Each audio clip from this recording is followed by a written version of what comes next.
Call of Duty Zombies is a franchise that is loved by millions, but it is nearly impossible for the developers to cater to every single player under the sun. So in this podcast, I brought my good friend Rizzo on to discuss the art direction, the future of the mode, and the state of Call of Duty content creation as a whole. Let's dive in. Just out of curiosity, what happened?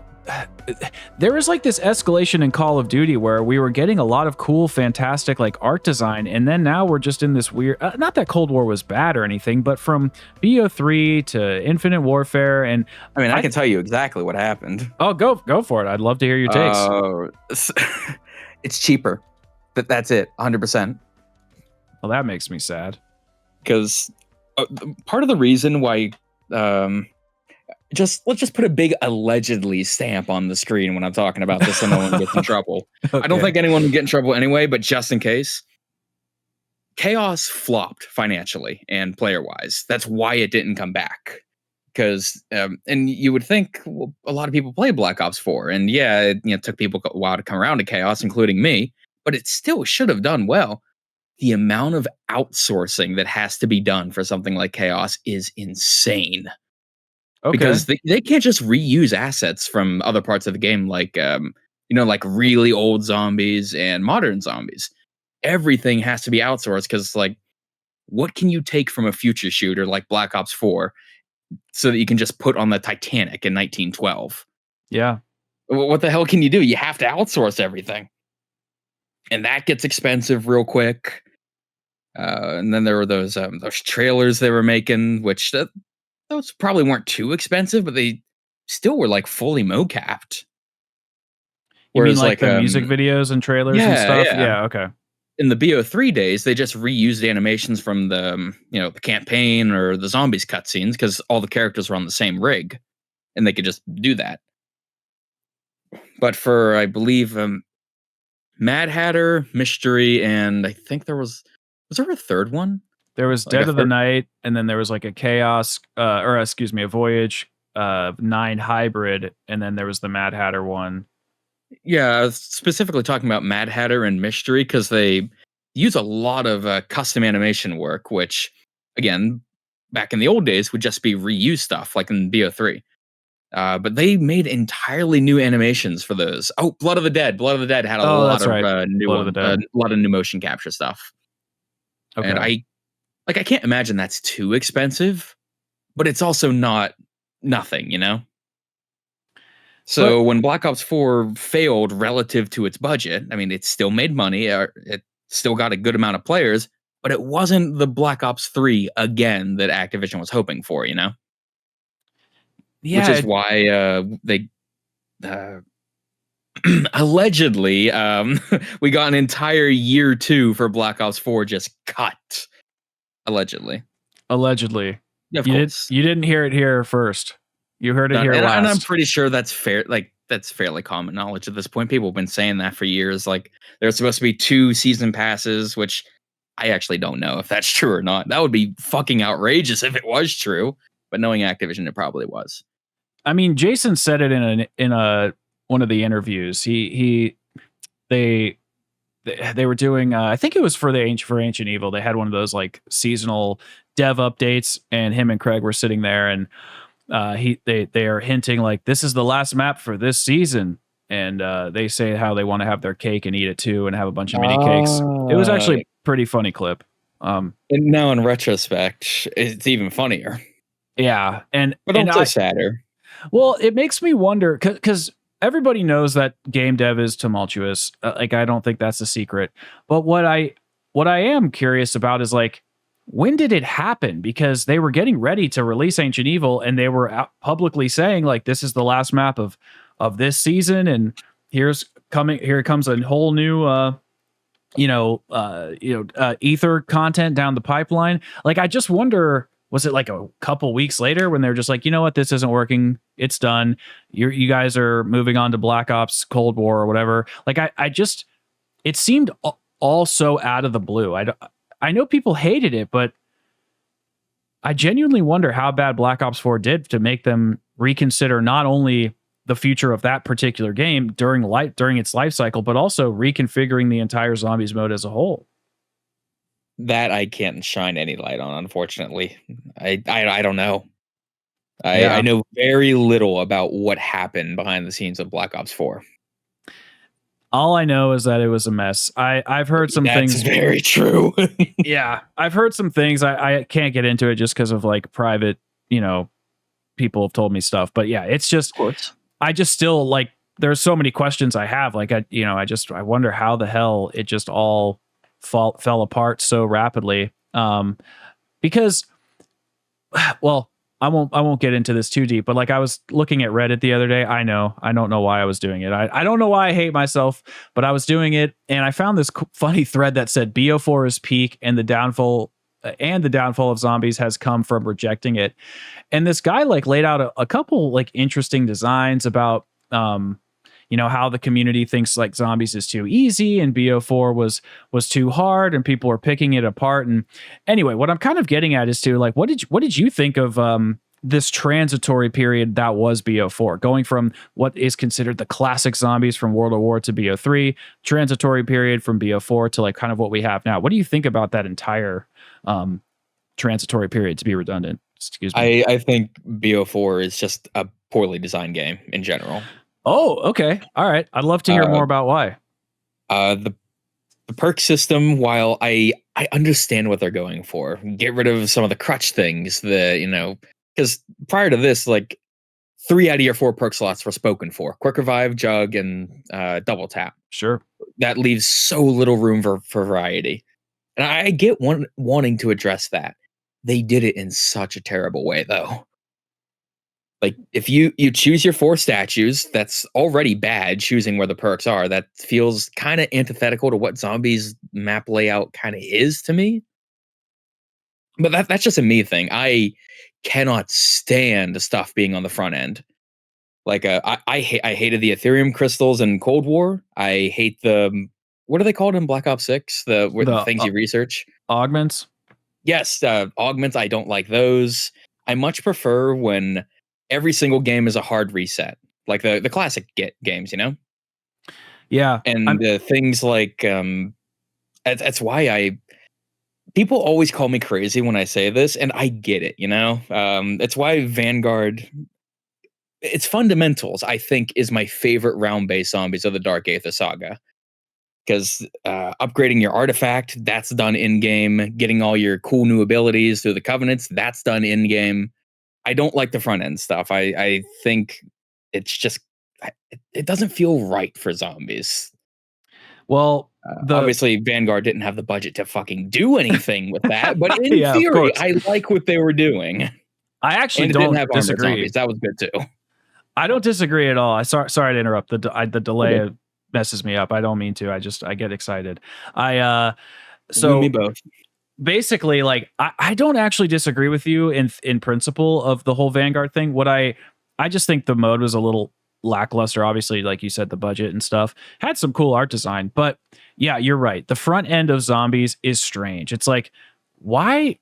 Like, what made it special? What kind of makes Call of Duty Zombies different than other games is like they put the quote unquote RPG mechanics in the map, right? It's like if you wanted to get extra perks, like, okay, you have to go on this weird quest that's going to reward you for this experience. Or if you want to, I don't remember all the secret stuff in BO2, but like getting the red insta kill or just doing. Cool. I love that stuff. Exactly. That's or getting what a bunch of headshots to get like the super dead shot or whatever it was, the sniper rifle with like 300 points per headshot thing, which is broken as shit, but really fun.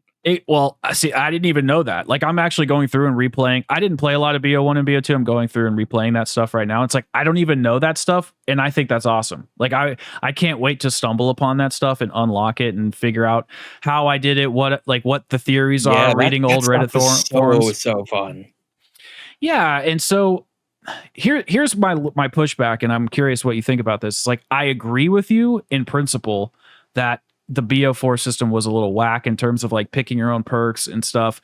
But I do think, and I'm sure the listeners are probably so annoyed with me saying this because I say it almost every episode. Maps like Dead of the Night, I think, did a really good job balancing it, because then you would still have quests like the salvage impaler or the steak knife, and there was actual things in the map as well to strive for. on top of having the in map or the in menu systems. And if they want to do it, which it sounds like fans like it, unfortunately, so it's going to stick around. I feel like they just at least need to have the balance of the classic in map RPG progression versus the menu RPG progression. Now, this is going to be a very, very rare compliment to Black Ops 6 from me. I think they're doing that a little bit better than the past couple games. There's a lot of really neat little Easter eggs and side things you can do in all of these maps, even the bad ones. So they're getting a little better, but I don't think they're ever going to really get to that point again. Because I don't think they want to. I think it's going to sound very doomery, but let's hear it. I think for people that don't like this current formula of zombies, which I do like it, I'm just tired of it. The last 4 games have kind of had the same fundamentals. Mm-hmm. I think Black Ops 6 succeeding as well as insanely well as it did, I think is the death knell for old zombies. I don't think it's ever coming back now. I 100% agree. Black Ops 6 played it so fucking safe, it's unreal. And they were rewarded with it with like amazing player numbers and retention and sales and all that. So why the fuck would they change it? Yeah, because at the end of the day, Call of Duty is designed to nickel and dime and get the top profits constantly. There should be nobody's pretending it's not. So if Black Ops 6 Zombies succeeded as much as it did, and it did, I don't think they'll be inclined to change back to the old formula, which I don't hate entirely because I do like this new formula. It's just I wish they weren't so complacent, because I think after because I defended Cold War a lot, saying they're obviously there's a new director, they're going through the transitional period, and with their next game, they're going to take every single lesson from Cold War and they're going to make a fucking banger when they come back. And then they just made Cold War again. And I feel like kind of an asshole for giving them the benefit of the doubt for 4 years. I mean, like, for Christ's sake, they still... What have people been complaining about for every game the main Treyarch team has made since Cold War? Armored Zombies. They're fundamentally an abysmal idea that shouldn't have made it past D Machina, and they've been in 3 fucking games. Curiously, though, they were not in the game that was not directed by Corky and Kevin. Really makes you think. Oh, and Vanguard, were they not really in it? No, there was not a single armored enemy in the game. And it's either because that game had a different director, or development was so tight that they didn't have time to make a functional armored system. That's interesting. I actually didn't think about that. And the game plays way better because of it. Because a lot of these new games, and especially Vanguard, are really based on multipliers, hitting the head and seeing how much damage you can do with just one shot. Okay. Armored Zombies completely ignore that. Like, every single multiplier is negated by the armor, which is a bad idea in theory, but Modern Warfare 3 kind of fixed it by making even the armor on heavy zombies, it gives them like 1 extra hit, If your gun is, gold pack 3 and you're in the high threat zone, it gives them like a single extra hit, which I still don't like, but it's way better because you'll go into Cold War or Black Ops 6 and you'll go to health cap and you'll shoot a heavy armor zombie. And it's like, is this ever going to fucking break? And then you break it after like 10 shots. And that was 1 dude. And there can be 50 on the field. Like, what are we doing here? That's interesting. So do you think that's why they're going to add or allegedly add double tap? I think so, yeah. Just for the armor zombies. And just take them out and they don't need double tap anymore. To come back from ranting about stupid bullshit I hate, I think that loops back to the complacency, and I don't like to be mean to people who make these games. They are very human teams that make very human mistakes, Sure, but doing heavy armor zombies 3 games in a row is it's a bit silly, and I think that the reason they did that is because they saw that Cold War, it worked, it brought back zombies from a pretty rough spot financially and player wise. So then they're just going to keep doing that because it works and they don't want to have another Black Ops 4. I get it. You don't want to fail again. But I think they're so complacent that they refuse to learn to like actually change the formula even a little bit in case they, ruin everything again. Maybe that's me seeing things that aren't there, but that's the vibe I get from Black Ops 6. It's a very safe bet, especially after Modern Warfare 3 got pretty mixed reviews. Like I loved it, but I know a lot of people didn't. Especially the way the post-launch was handled. Jesus fucking Christ. That was embarrassing. Yeah, I actually do think MWZ was a pretty solid title. I just think it lacked content and updates. And it's like, I felt like you could really get like almost every Easter egg and Rift was the same formula. It was like collect a couple items, put the items in a ritualistic thing, and fight then a little boss, fight and a then little go into the Rift. Yeah, which is just 3 things, and then you're done. There's nothing else. Yeah, it was pretty mid, and I was really hoping for more like world bosses, like the Red Worm or whatever it was called. I was like, man, imagine if they made multiple world bosses throughout the season. I was like, that'd be so cool. And somebody said, I forget who it was a leaker, but they said something along the lines of like they thought MWZ was the future of round based, and I was kind of mad that they said that because I was like, man, I really want round based to come back. But after seeing like what BO6 did, I was like, I could see there being a parallel universe, well, not parallel universe, but like a parallel development timeline where there is a round based and an open world kind of, assuming it got constant updates, where there is a kind of an MWZ mode alongside of it. I liked it. I just thought it got boring quick because of the, like I said, lack of updates. And I remember saying, I don't remember if I said it publicly or I said it while I was talking with a friend over Discord or something, but like season 1 or the launch or whatever, I said, this is really good. They got a good core here, but this is going to live and die by its post-launch support. Yeah. And season 1 was good. They added really the good. big red worm. They brought in the dark aether, 3 great new schematics. They had good momentum. And they did nothing with it, and it's heartbreaking. It is. I hope the same doesn't happen with Black Ops 6, because I haven't been paying too much attention to the community, so maybe you can fill me in here. Why did people turn on this one so suddenly? Like, I remember the launch window, the game worked surprisingly well, and the community seemed really happy with it. But then around the time of Citadel, everyone started flipping on it. And then the Tomb came out and like nobody seems to be talking positively about this thing anymore. And I'm just like, what happened? I think it's a few things, but we'll talk about it from the zombies perspective. The Citadel, I don't think this is the great reason to be mad at the game, but there was some bugs, like pretty heavy bugs where it was, you wouldn't be able to get the orb to progress the Easter egg, or people would get kicked out of the boss arena. Those were bad bugs, but Treyarch did fix those relatively quickly. So progression bugs were pretty much ironed out, but there was some other stabilization issues. It really kept seeming, it seemed like every time they'd patch the game, other stuff would start to break, whether it was crashing or glitching or just like the always online servers causing stuttering during play. Oh, yeah, that's rough. All that stuff. So stability was an issue.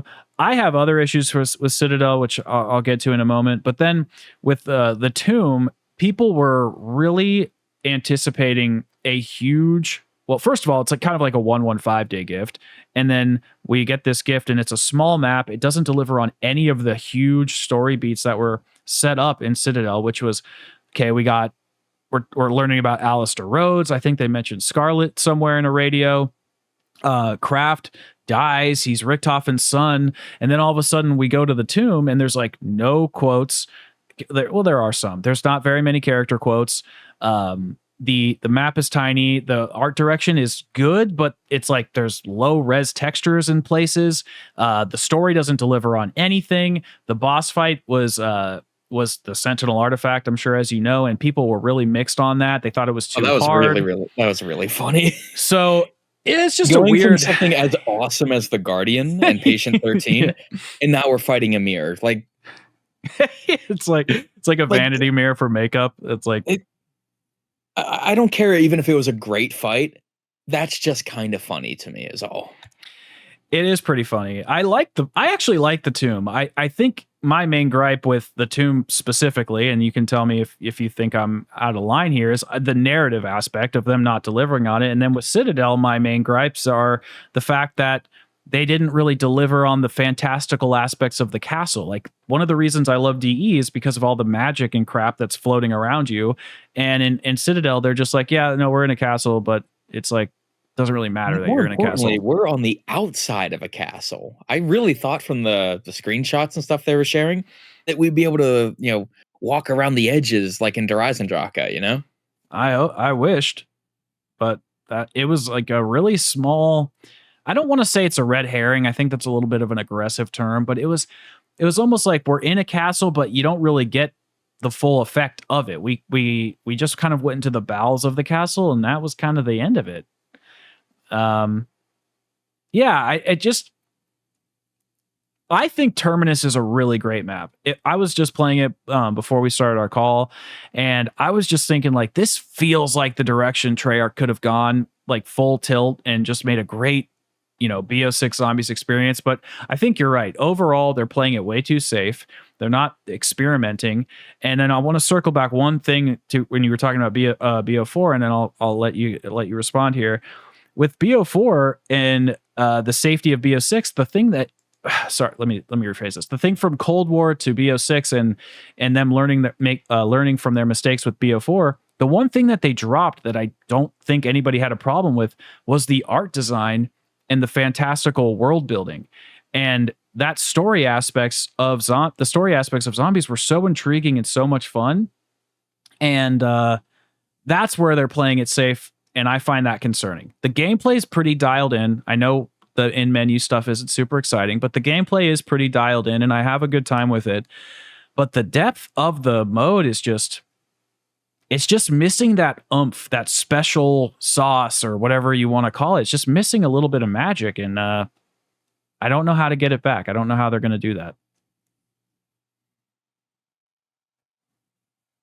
Honestly, I don't think they are going to. I really that's another reason why I kind of, step back from YouTube scene in general. Besides the fact that it just really isn't for me anymore.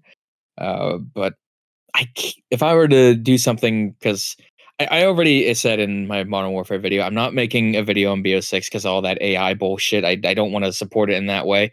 And I actually haven't ended up supporting the game at all because I got this fucking thing for free. Well, that's good. How'd you get it for free? Did you, Game Pass or something, or a friend gave it to you? A friend gave it to me when he said I saw that I wasn't gonna, because I had no plans to buy it because I'm like, hey, and I'm not trying to, moral grandstand here. I get it. A lot of people don't have problems with the AI stuff, and I admit I wish I didn't. I wish I didn't have such a huge fucking stick up my ass about this thing. But something about it just rubs me the wrong way. Well, Uh, I actually before you go into the AI thing, I actually want to admit that I was wrong about it. Like, I thought that it wasn't going to be nearly as bad as it was. And I remember hearing some of your initial takes before we've talked, and I actually kind of disagreed with you. I was like, I don't think it's going to be really that bad. Maybe it's just for them getting ideas and stuff ready to go, and then they're going to implement it, to still put the human spin on it. But I was wrong. I think I was pretty wrong. And you're right. It's kind of gross. and look, okay, I had one tweet where when the voice actor stuff was happening, I'm like, oh gee, who the fuck could have warned you this would have happened? But that is the closest thing that you're gonna get to a crash out from me. But like, I get it. I didn't think it would be this bad either. I really thought that it would just be like, concept art and stuff like that for now. Mhm. For now, and maybe some emblems. I knew it would get bad eventually. I didn't think it'd get this bad this quickly. Yeah. And the thing is, even if it is this bad, like, I don't begrudge anybody for still playing this game or supporting it or whatever. Like, whatever. It's a fucking video game. It's one I don't really have much respect for anyway. So whatever. Do your thing. I don't care. It's not for me though. But it is, because I'm an eternal optimist. I try to remain positive and think the best will happen. But I don't know if for me, I don't think that magic's ever coming back to the mode, and it's like all the AI stuff, the cutting corners, fucking over the voice actors. It's a perfect storm of things I don't like. Uh, which is a shame because this series has done a lot for me. I've met so many wonderful people through it. I got to, I got to go out to LA a couple years back for some of those events, which was cool. But I also realized this is not my place. I do not fit in here at all. I I'm sure you did you watch the BO4 community event thing where like Vaughn and Jason were on stage and there was a crowd and the airplane hangar and all that? Yeah, yeah, the BO4 reveal event from like 2018. Yeah, it was really cool. But I've always been more of a low key, relaxed kind of person. So when I'm sitting there in a really hot airplane hangar in the middle of LA, surrounded by a bunch of people screaming their lungs out at everything, I'm like, this is not for me, man. This is not my place. Yeah. And again, I don't begrudge anybody for having that reaction. I get it. It's just it ain't for me. I'm too old. I actually got invited to that and I lost my or it went to my spam folder and I didn't see the email. No. Yeah, Oh, that sucks. I know. I understand what you mean though. Like there's inside of the YouTube like gaming sphere, it can be clicky at times, but there are plenty of creators that just do things at their own pace and release content when they want. And you do kind of do that. I mean, if I look at your channel again, one of the last videos you released was Persona, right? No. That was like 3 videos ago. That was 2 That's years ago? Yeah, that's just a video I have pinned because I keep forgetting to change anything. I remember you releasing that like it was yesterday. That was 2 years. Oh my gosh, the time flies, We're man. getting old. Trust But I me. think the Modern Warfare 3 thing was what, 8, 9 months ago? Yeah, that was 8 months ago. That's crazy. And it's mainly because projects just keep collapsing because my expectations are so fucking high for myself, And not to, fucking blow myself or anything, but I take pride in what I do, You I should. You're know very good at it. I know I'm good at what I do. So why? And I don't get paid for this. My channel hasn't been monetized since like 2019 or 18 or something. So there's no reason for me to put in anything less than my absolute best because, frankly, like I am so fucking blessed to be in a position where I can upload things and like thousands of people across the world will see that. That is the Yeah. coolest fucking thing ever. And every time I get even a little comment that says that like, wow, John, I really love this. This is great. It makes me feel so fucking warm inside. Like that energy you have when you're starting out as a content creator and like every little comment and like makes you just feel wonderful. I still have that energy and I really wish that I could, make those people happy more still. But I don't think they deserve anything less than my absolute 100%, and I just haven't been able to do that lately. So yeah, sorry, I got a little off topic there, but No, it's okay, man. art in general, just it means so much to me. Do you do you think that part man, I'm deciding which train I want to go down because I do want to talk about content, but maybe we can talk about that towards the end if it comes circles back. But like, do you think part of the reason why, you look at the AI issues and the debacle surrounding Black Ops 6 with maybe the complacency or whatever words you want to use. I will never call the devs lazy. Like I don't like to do that. So I don't know. I'm not calling them lazy. I'm just saying complacent. Like you can put your heart into something and still not be, hungry to do something new. yeah, And take you that just kind of risk. you fall into a safety net where you're just doing your thing. You're very I don't want to say flat line because that sounds like a bad thing, but like the graph is very flat. Yeah. Do you, And do, the only time I think I'll call the Treyarch lazy is when they just keep.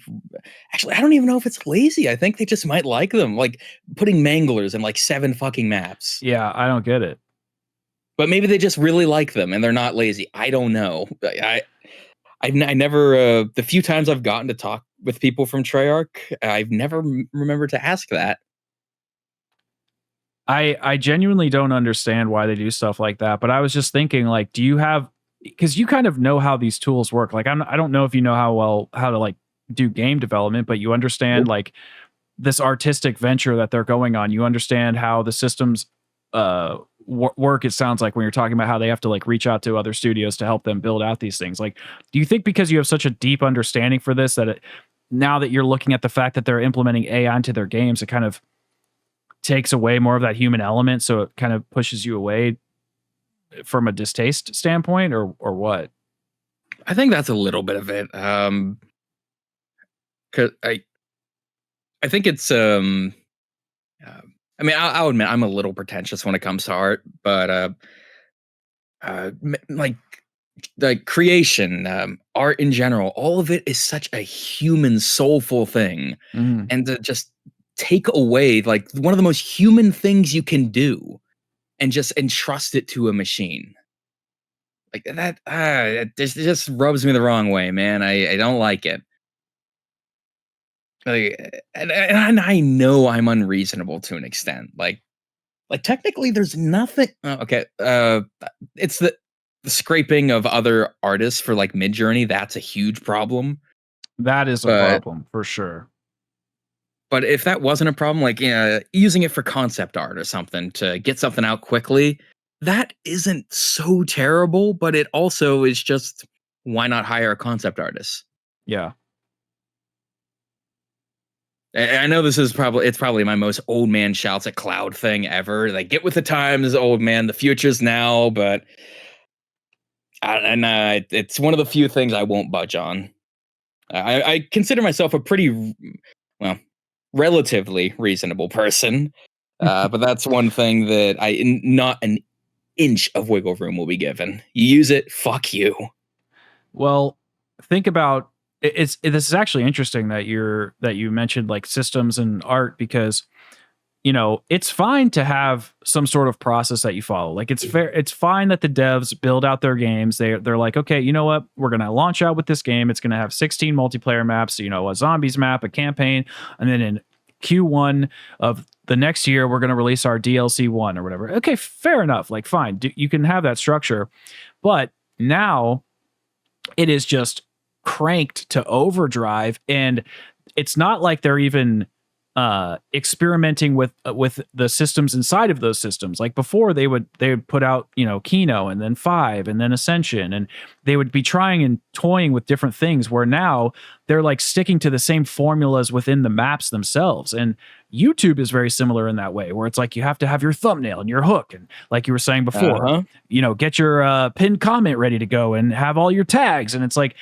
when you start going through the motions and stop actually trying to innovate, that's when I think that soul is lost. And Black Ops 6, in my opinion, started off very solid with that innovation, and it's kind of petered off relatively quick. So I'm hoping that this new map that was teased today, I don't know if you saw that or not, I did. the mansion or whatever it's called, I hope it's good. I want it to be good. I want this to do well. But You and me both. anyway, if you have any comments on that, you feel free to make some comments. But I do want to talk about your YouTube journey again, if you don't mind.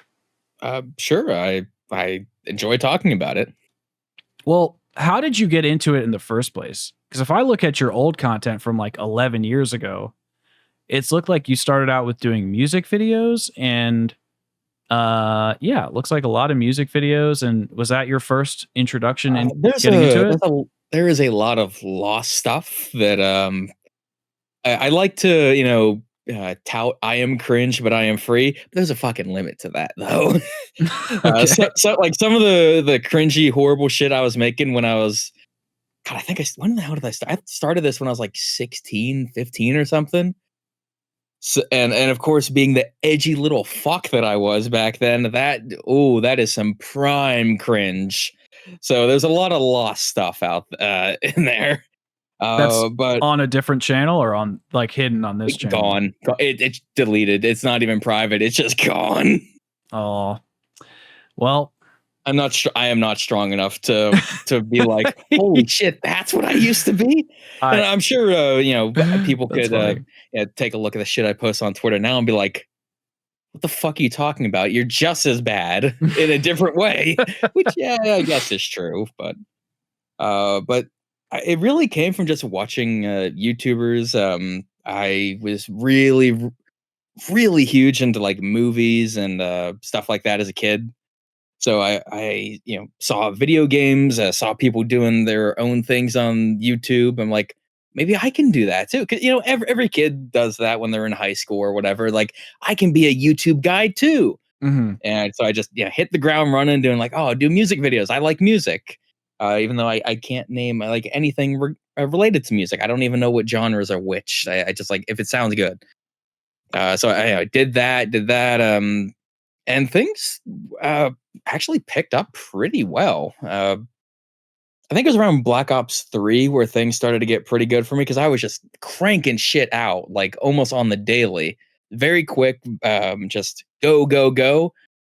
But it had a huge effect on my my mood and just how I approach things. Yeah, I bet.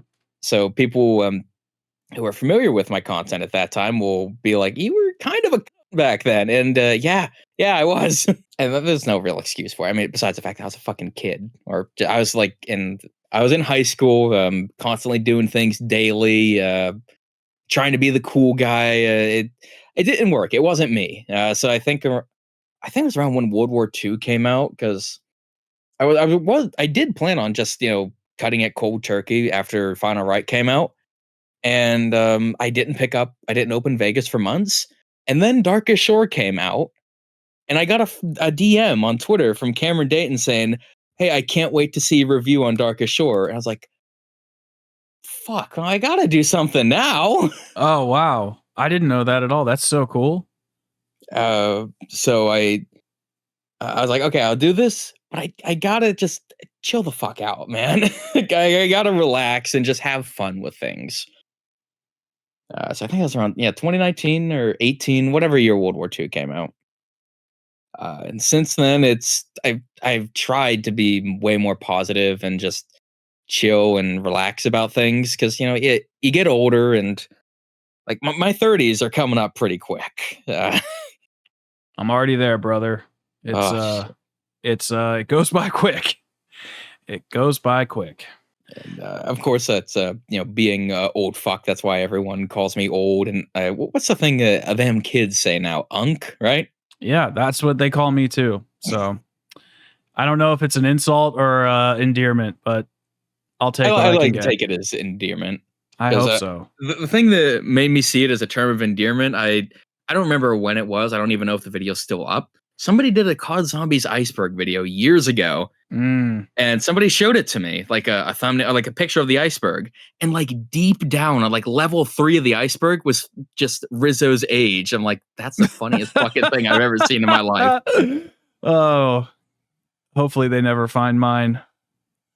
Um, that's really hilarious. So okay, so Cameron Dayton reached out to you and you were like, okay, I'm gonna continue pushing Mhm. forward a little bit. And what's funny is that's when I found you was during the World War II Zombies era.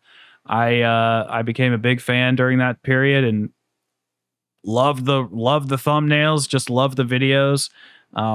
Loved the like cheeky kind of pardon my French, but kind of like shithead humor. Like, I don't know. I just think you're a funny guy and you make really good reviews, very cinematic reviews, definitely influenced, my style for sure.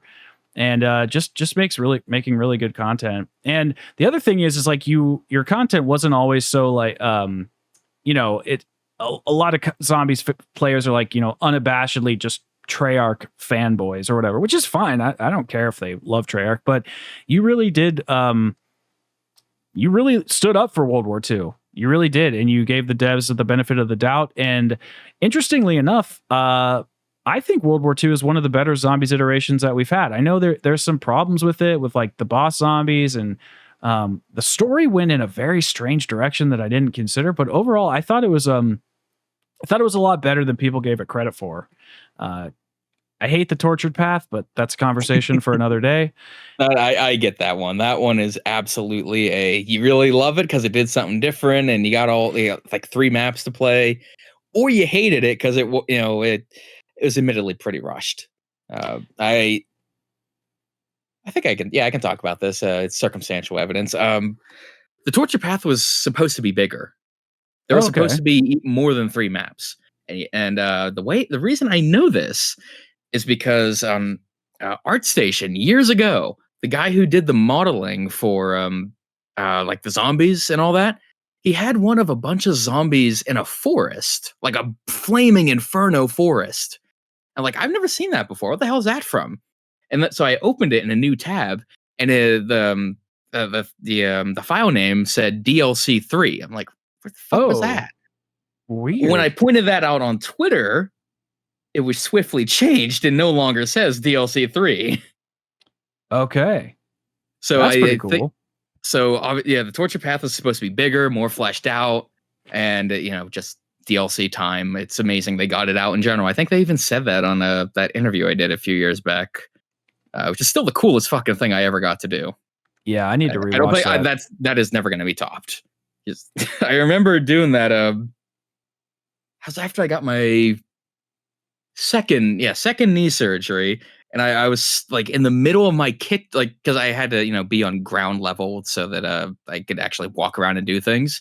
So I was in the middle of my kitchen with my big PC gaming setup, and just talking at like 11 at night with these guys about a video game, That's and pretty I awesome. trying not to geek out because that was like my big thing when I started in high school because a very weird autistic thing. I grew up watching like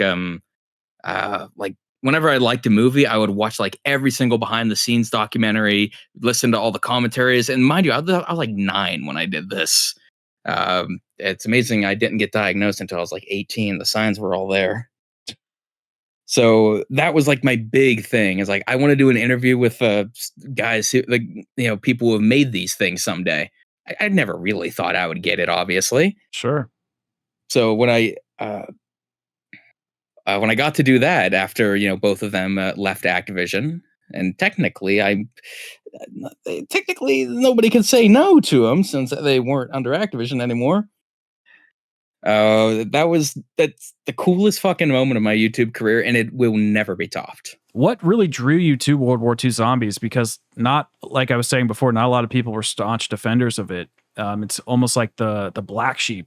People like the Smith Plays left the community during that time. People hated it because of the leaked Final Reich copies that were, or the leaked copies of the game that let people play Final Reich earlier and complete the DLC or complete the Easter egg beforehand.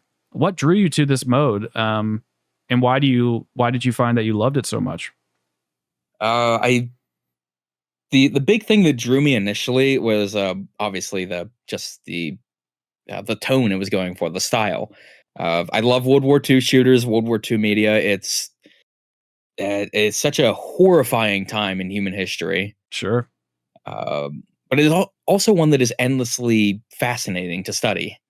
So whenever there's anything that puts a horror supernatural spin on it, that is just like laser pointed at me. Okay. And so I booted up Final Reich at like midnight or whatever. Obviously, because this is going to be the scary one, so played all lights off, headphones on, all that, and I was like, this is really effective. Now, obviously, the more you play, the dark room when you're assembling the Tesla gun, Yeah. that's a really good set piece. That's really spooky. So good. Or obviously the jump scare of the whistling bursting out of the cage. That's really good. Yep. But there was one that was better that doesn't really get enough attention. Okay. If you go into the labs and you see the whistlings in their cage and they rumble a little bit, Mm-hmm. and then usually you come back and one bursts out. Yep. But sometimes you'll come back and all of those things, like the entrance, the front piece, they'll all be gone and all the whistling containers will be empty. Oh, interesting. That is such a good scare because you're just thinking, are those fucking things like out there somewhere walking around? Of course they aren't when you play a little bit more, but not it's not a loud scare. It's just like you come back and something's changed. Where did the big guys go? Why are their cages empty? That is a good fucking scare, especially when it happens during the lights out segment. So stuff like that really, really hooked me, and it made a great first impression. I really like the new gameplay systems they introduced, like the specials, the Raven tokens. At the time, I liked the front end stuff. I've grown to really dislike it over the years, but I think for that was the first game that did it, right? Like the loadouts Yes. and all that. I mean, I I think guess you could call Gobblegums and the cards from Infinite Warfare a loadout, but I would say that World War II was the first game that really did it. yeah, I liked it at the time. It was new. It grabbed me. And it was fairly it took a couple balancing updates to really get this all the specials in a good spot. Because like camouflage, if you it was like one of the obviously the best one to use if you were in a pinch. But after I like the first or second patch, if you started shooting, it would rapidly drain the special. So it was Mm, purely defensive. There was no offensive capability to it, I which remember that's that. great.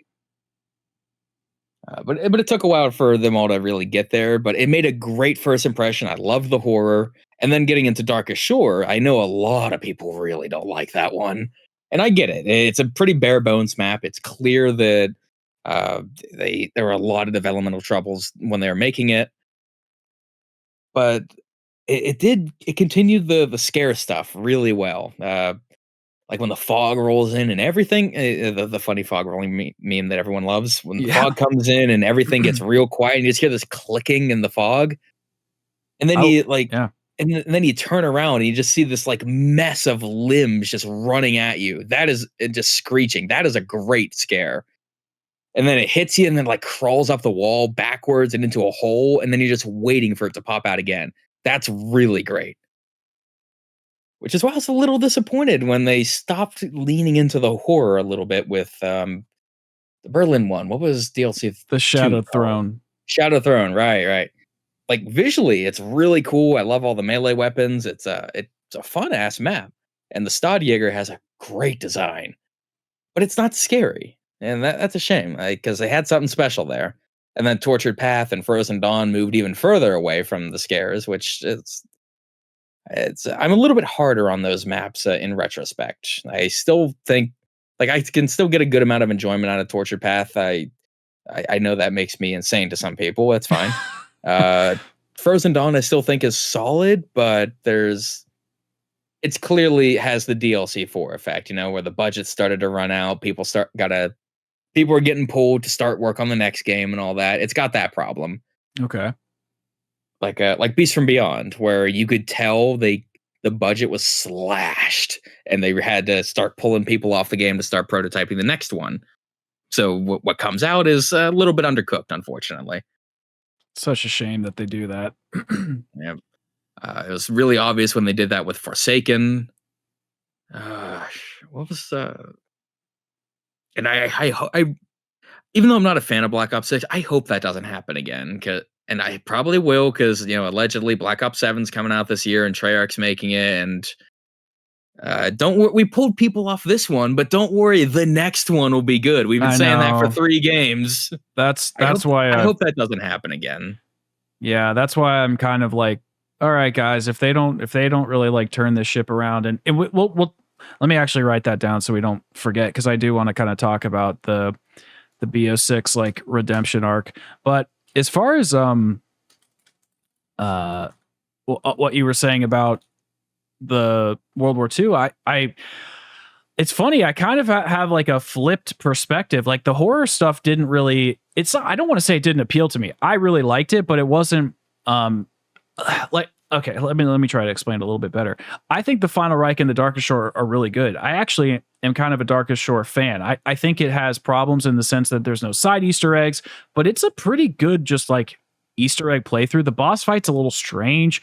It's really freaking hard, and you pretty much have to use the meta loadout with like free fire in order to get through it.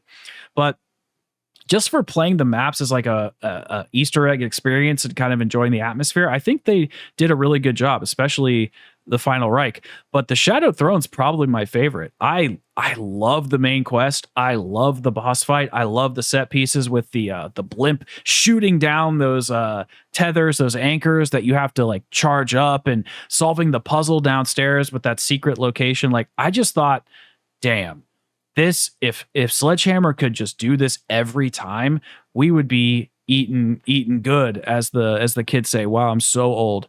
But if we once we got to the Tortured Path, like that's where I really felt the dip in quality, and I was like, what is even going on here? These maps are okay, but there's just, I don't really get what they're going for. And then the Frozen Dawn, I kind of checked out, so I don't have a ton of recollection. I need to go back and play it. But what really confused me, and maybe you have an answer to this since you were talking to the devs, and I would love to watch that interview again. It's been 5 years since I've checked it out. But what really confused me about World War II was like the trajectory of the story.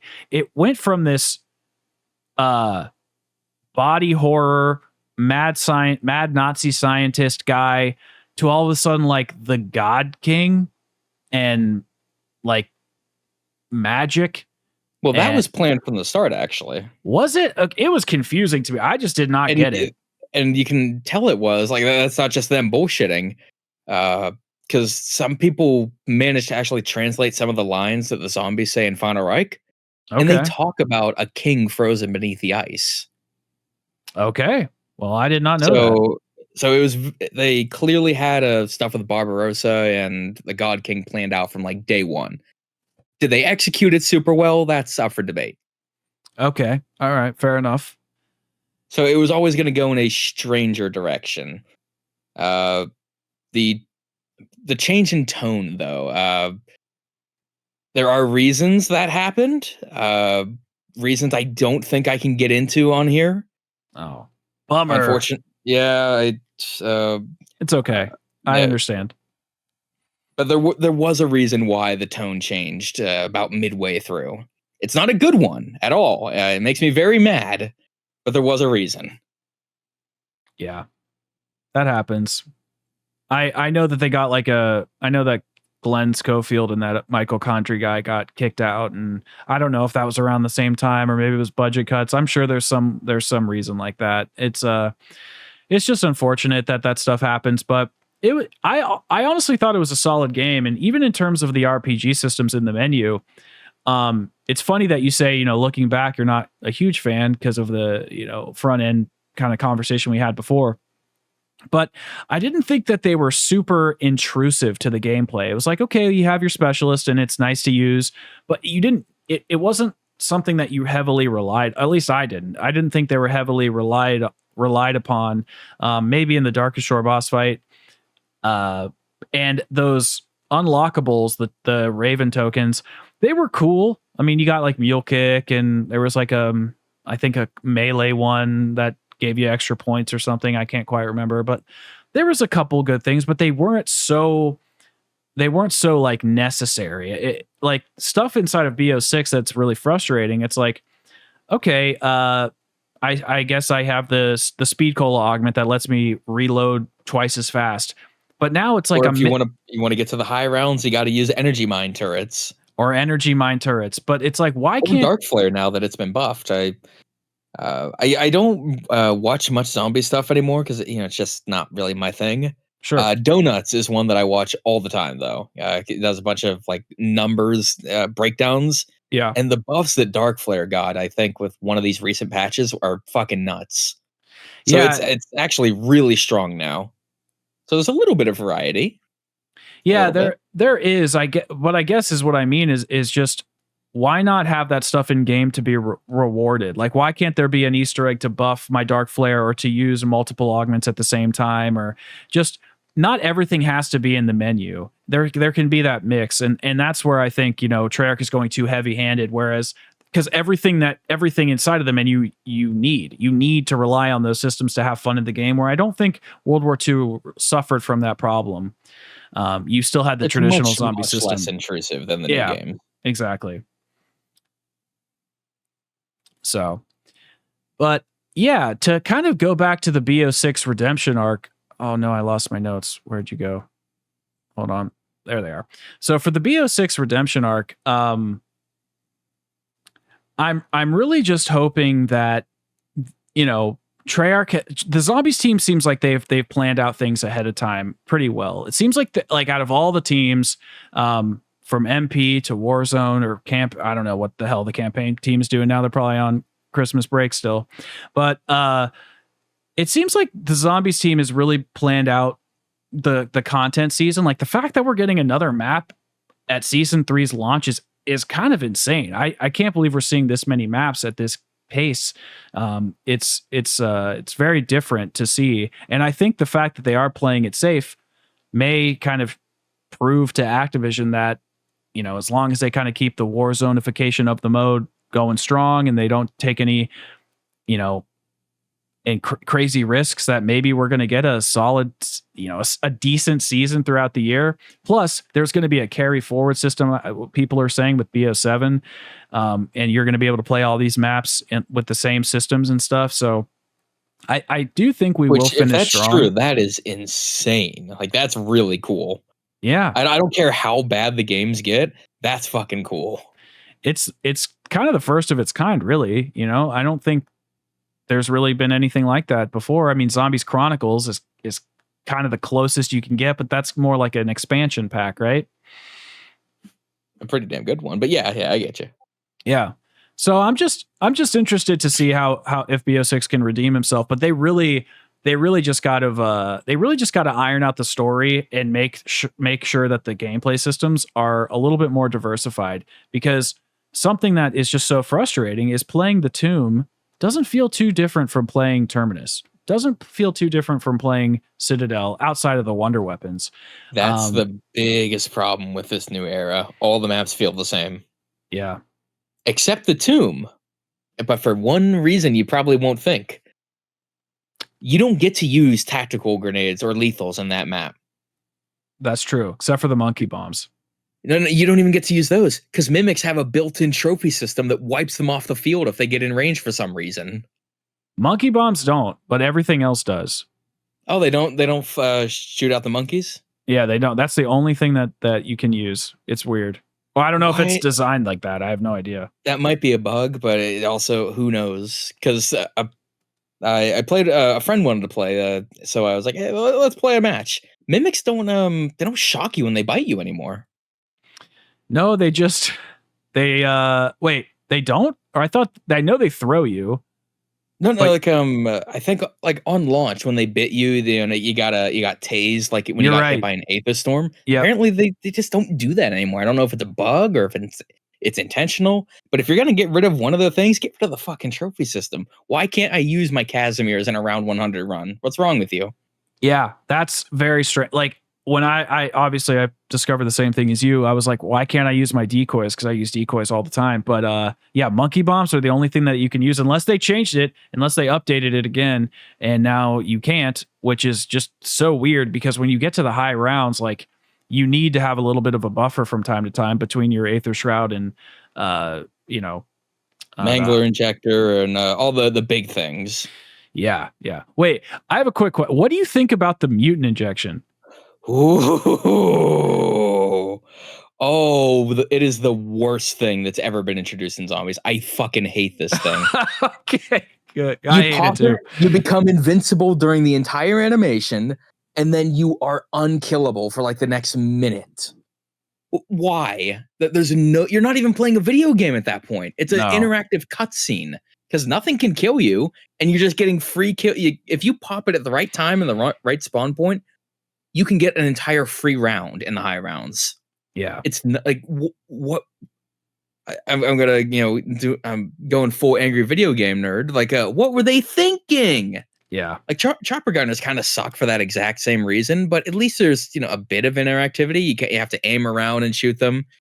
The mutant injector, you just press the melee button as zombies surround you, and because the melee is at a 360-degree angle, you just hit anything anyway. You don't have to aim. What the fuck is the point?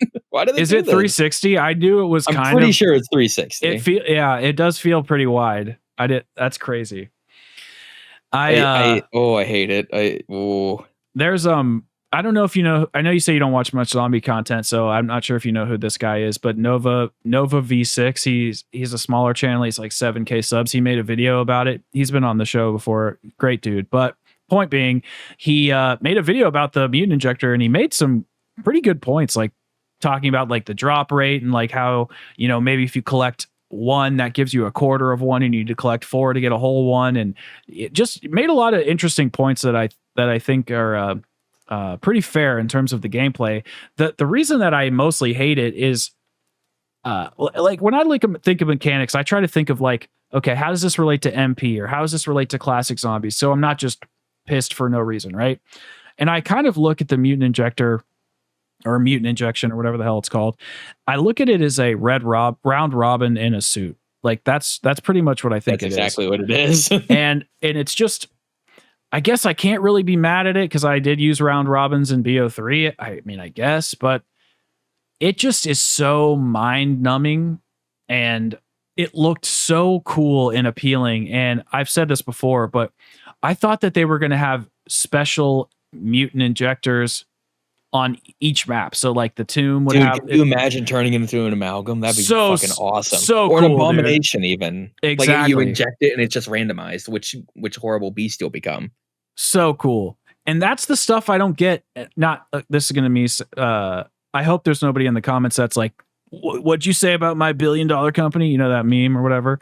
It's like, yeah, there's a lot of that on Twitter. I know. And I just, when I accuse Activision or Treyarch of this stuff, I'm not shaming the devs, because like you said, they're humans that make mistakes or overlook things, or maybe they don't have the budgets or they wanted to do it. But like, I just don't get why they couldn't do stuff like that. They're $1 billion company. Like, why can't they do little cool ideas like that? I just don't get it. But I'm not a game dev, so I have no idea what the fuck I'm talking about, really. I think it's just one of those things where they stopped at, holy shit, you can become a mangler, isn't that cool? And it is cool the first time, but then you realize how hollow it is gameplay-wise. And the thing is, the mutant injector wouldn't be much of a problem if high rounds were fucking playable. And I know people will be like, "Oh, just get good. You're bad." No, fuck you. Okay, that's a bit much. All right, it's funny. It's funny. Let me dial back the bit a little bit. No, I have 100 on a couple maps already in BO6, and it's not hard. You know, it's annoying, but it's not hard. Which ones do you have around 100 on? Just out of curiosity. Liberty Falls and Tomb, the easier ones. Yeah, I know. No, that's what I have. I don't play Terminus because I fucking hate Terminus. It's garbage. Ooh, okay. For one reason, it's a good map. It really is. But that fucking respawn system, where if you move 10 feet away, 50 zombies that were behind you now respawn out of a window in front of you. And because Terminus is like entirely close quarters, you'd never get a break. You constantly have shit spawning in front of you, and it feels so inorganic and cheap. It's like too big for its own good, right? Or some, you know. No. It's just the range on that respawn system. It was a reason why I don't like playing Black Ops 4, despite the fact that the maps are very good. Like, because I'm a huge running and gunning kind of guy. I don't like camping in a corner. I find that kind of boring. Me too. So when games that aren't Black Ops 4 or Black Ops 6, you can run like 50, 60 feet away from a horde of zombies, and they'll still be chasing you. They won't just respawn to catch up with you. But in Black Ops 6 and Black Ops 4, if you move like 20 feet away from them, they'll all just respawn like in front of you to catch up with you. And that's, I hate it when I can feel the game cheating, you know? It just completely sucks me out of the experience. I feel like it's worse in BO6 though. Would you agree? Oh, it absolutely is. Okay, I'm not crazy then. And they tried to fix it with season 1. They added in a new feature where it's much like the distance is much farther. I think it's about 50 meters for all zombies now, which is good. That's really good. Unfortunately, that entire system gets overwritten if they lose line of sight of you and you enter a new room. Like a new map zone or whatever, however they chunk up the maps internally. And again, since Terminus is entirely close quarters with line of sight blockers, you can see how that little Band-Aid system they put in didn't do anything. It works on Liberty Falls a little bit. Tomb doesn't work so well because there's so many line of sight blockers. And Citadel, there's some open areas in Citadel, but if you try and go inside the castle in the high rounds, I'm sorry. I'm so sorry. That is a rough experience. Yeah, especially inside the castle. I mean, honestly, it's interesting to kind of hear you shit on Terminus a little bit because I genuinely think it's the one map inside of BO6 that where I feel like this Treyarch team of devs found their footing. You know, Cold No, War. that's what hurts. That's why it Oh, hurts okay, so much okay, because they did. It all right. is a good map. I do think that, and it makes it even funnier that they actually tried making like a real bona fide zombies map with Terminus, and then immediately went back to making Cold War DLC maps. Yeah, it's strange. It's so strange. I don't understand the direction here. That's why it's like that's why I even feel weird saying BO6 Redemption, you know, earlier because the game isn't dead. It's not bad. It's just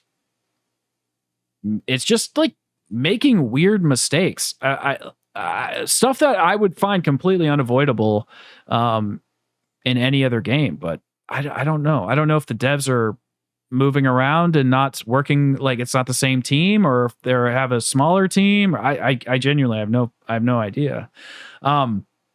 How do you feel about so you kind of talked about high rounds and saying they were kind of hard and cheap and stuff just because there's so many enemies and stuff. Like how are you feeling about the BO6 main quests and the boss fights and stuff like that?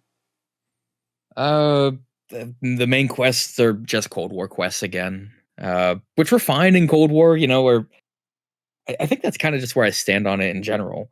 All the mistakes that Black Ops 6 has made were fine in Cold War because it was a transition period, you know, where Yeah. things didn't go well with the last game. They lost a lot of players, lost some goodwill. Let's try and let's open zombies up to a wider audience, and then we'll build off that from there. They didn't build off from there. All the quests in Black Ops 6 are basically just Cold War quests again. The boss fights are pretty good though. Yeah. Patient 13 is really fucking cool. Like I have some I don't think it's perfect from a gameplay stance, but man, is it cool. It is. Same with the Guardian. That's what the big rock guy is and the castle map, right? Yep. Hmm. I thought I saw him called Guardian somewhere. I maybe I was just bullshitting. But he's really cool. And the scale that these bosses have, and I think the Guardian fight is like they're so close. Like that, like the spectacle, the visuals, the environment, everything. Like there are times in this game where they're so close to getting that old magic back, and then they just don't. They just kind of fall back into, you know, again, not flatlining because that sounds mean, but you know what I mean. They just kind of fall back into their old ways a little. It's very strange. I know exactly what you're talking about. I because I even think about something like 9, you know, that boss fight with the elephants, which is piss easy. I love BO4, but it's so easy. Like you just shoot the chains and you're pretty much done. But with the Guardian and with Patient 13, like there's so much spectacle. You have to shoot all these different you know, hot spots on Patient 13, from those red blobs to the tentacle blobs to the blue eyes to his armor. Like it's just there's so much interactivity and he's slamming and clearing the space and you can fly and you can jump in the water. It's like it's cool as hell. But it's still, I don't know. I don't know if they're still if it's like catering to like more of that accessibility kind of stuff where they're just like dumbing it down just a bit. I never quite feel like on the edge of my seat. In the Guardian fight, I do sometimes, but I don't know. Even inside of the Treyarch boss fights that in BO3 and BO4, which are much easier, there's so much happening around you with sound effects and enemies and visual stimulation that I'm getting distracted and pulled away into like kind of not focusing on the Shadow Man or Takio or whatever, or even in Gorod Krovi, with which that fight it just has fire everywhere and those explosions and the manglers and shit. It's like there's just so much going on. That chaos, no pun intended, that chaos is what's kind of drawing you away from being able to do the fight properly. Whereas in BO6, it's just like this boss is throwing everything it has at you, but it's really just kind of a large bullet sponge with some attack animations. I don't know. They're like you said, they're very close. And like that's the thing that I like the thing if I if because I know there's people who don't like me in this community. That's fine. I get it. And not everyone's gonna please everyone. But if there's one thing that I can have the people who aren't my biggest fans take away from this, I want to like these games. I really do. And I'm not just saying that to be middle of the road Andy or anything like that, but I Sure. do, because I mean I went over earlier just how important in this franchise has been to my life. Honestly, I've met friends that I will care for and cherish till the end of my life because of this franchise. So it's got a really special place in my heart, even when it makes mistakes. But like I said, they're close.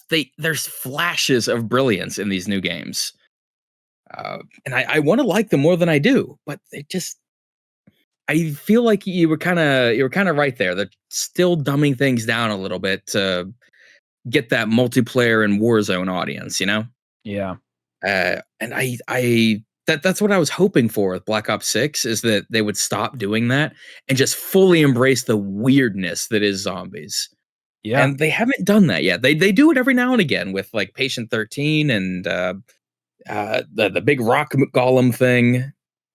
And I want to say I really like Rift 4 and Modern Warfare 3, with like where there's like all sorts of trains and shit just floating in the aether, and you can use them to get up to the top of a skyscraper and the big entity fight. That's pretty cool too. I don't think it's as cool as like Patient 13 or Rock Golem, but it's still, again, flashes of brilliance in every one of these new games. And they just it's like that fucking Kylo Ren thing. You're still holding back. Yeah. Exactly. Just go for it. Be weird. Be stupid. Not in the storyline way that you're currently doing, but be stupid in other ways, like fighting a big mech in Stalingrad with dragons all over the place. That's dumb as hell. But man, is it fucking cool too. It is so cool. It's so cool. Have you heard of this new game? This is I promise I'm tying this into zombies. It's called Expedition 33 Claire Obscure. Have you heard of this new game by I have chance? not. Yeah, so this game is like a turn-based game, and it's a new IP and from a new studio. And a lot of people are like, how is this happening? Because like AAA is in a weird space right now where nothing's really like lighting the scene on fire. And when you look at this game and you see the trailer and stuff, if you decide to take a look at it, or if anybody is listening wants to take a look at it, you can see it's very memorable and it has its own style and its own unique flair. And what's interesting is a lot of the devs that worked at this studio worked at places like EA and other huge AAA conglomerates. And what I'm zeroing back into here is to just piggyback off of what you said. It's like the flashes of brilliance. It's because I do think that these devs are brilliant, but it's clear that the higher ups at Treyarch or the suits or whatever you want to call them at Activision have a very pointed vision of what they want Call of Duty to be. And sure, they're like letting the devs get away with whatever they can in some aspects, in some regard, but they're still like, listen, the main goal here is to sell Call of Duty on the when it launches, have all these free content updates, discount the game heavily so that we can get people in and sell them stuff in the shop. That's their business model. So when you see these bundles that have more like that devil bundle of Brutus that plays the guitar, there's like more detail on that than in some of the Easter egg steps in the Tomb. Like, that's crazy to me. So I think they're entirely different teams that work on that stuff, to be fair. no, that's true. It's not even that. It's not even the team part. Like, it's not even this separating of Treyarch or anything like that. What I'm saying is like that's where Activision wants that focus. They're like, this is where we want you to be able to go crazy, go wild, do all this crazy artistic design, because they're going to sell that for $30. And I just think they're kind of like holding it back a little bit for the zombies. But I bet you if Kevin Drew and his team, or Jason Blundell and whatever the hell he's doing now, like I bet if we let these devs kind of off their leash, I bet you would see some beautiful, wonderful masterpieces that would probably light the fans' hair on fire. But I don't know if that's ever going to happen. I would love it too. I again, like you said, I don't think it'll happen, but that'd be great if it did. And the thing is, I don't want them to, slavishly recreate the like. I don't need it to be nostalgia pandering, Black Ops 3 days or anything. Like I'm fine with them doing this Dark Aether stuff, but like go nuts or just really make it feel entirely different from the base game. That's why I obviously it's a bad map. It's not fun to play, and it's clearly a mess. That's why I like Daron Fong as much as I do, because it is like visually it is so well realized and it has such a strong like identity to it that it doesn't feel like it came from the rest of the game. Oh, Yeah. actually, it feels connected a little bit, but it has its own spin with like the really bright red walls that surround everything. Court effects' containment spell, or how like everything's on fire and there's piles of bodies everywhere. That's really cool. And then they didn't really do much more of it. Like that's what made me think that.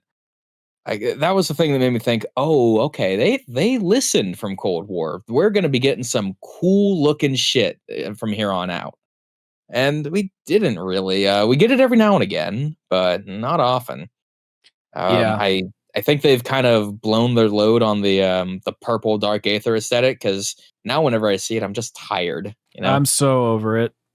I'm so over it. I'm not saying we need to do the red dark aether from Vanguard again, but and it's Modern Warfare 3's fault entirely, because there were 4 goddamn story riffs in a row that were all just map but purple, and they keep doing it. At least Tomb has like weird like organic elements to it, Yeah, it's like but tropical in a way. it has never gotten as cool as Die Machina. Oh, of Like course not. Yeah. the weird sideways lightning that lights up the sky, the snow that falls upwards, and all just weird shit. Yeah. And the big one, it's actually dark. The Dark Aether in Modern Warfare 3, and okay, Liberty Falls, the church was dark, but Tomb, it's so bright. Sure. And I know that sounds like a really nitpicky thing, but it's called the Dark Aether. It should be dark and oppressive, and it's hard to see. You don't need to worry too much about visibility when the zombies have fucking flashlights coming out of their face. Yeah, that's a The fair only point. time I think that the visibility argument is good, Shino Numa on Daron Fong. That was too dark. Like that was Mhm. pitch black in some areas. Like I understand. Okay, let's brighten it up a little bit here. That's a bit much.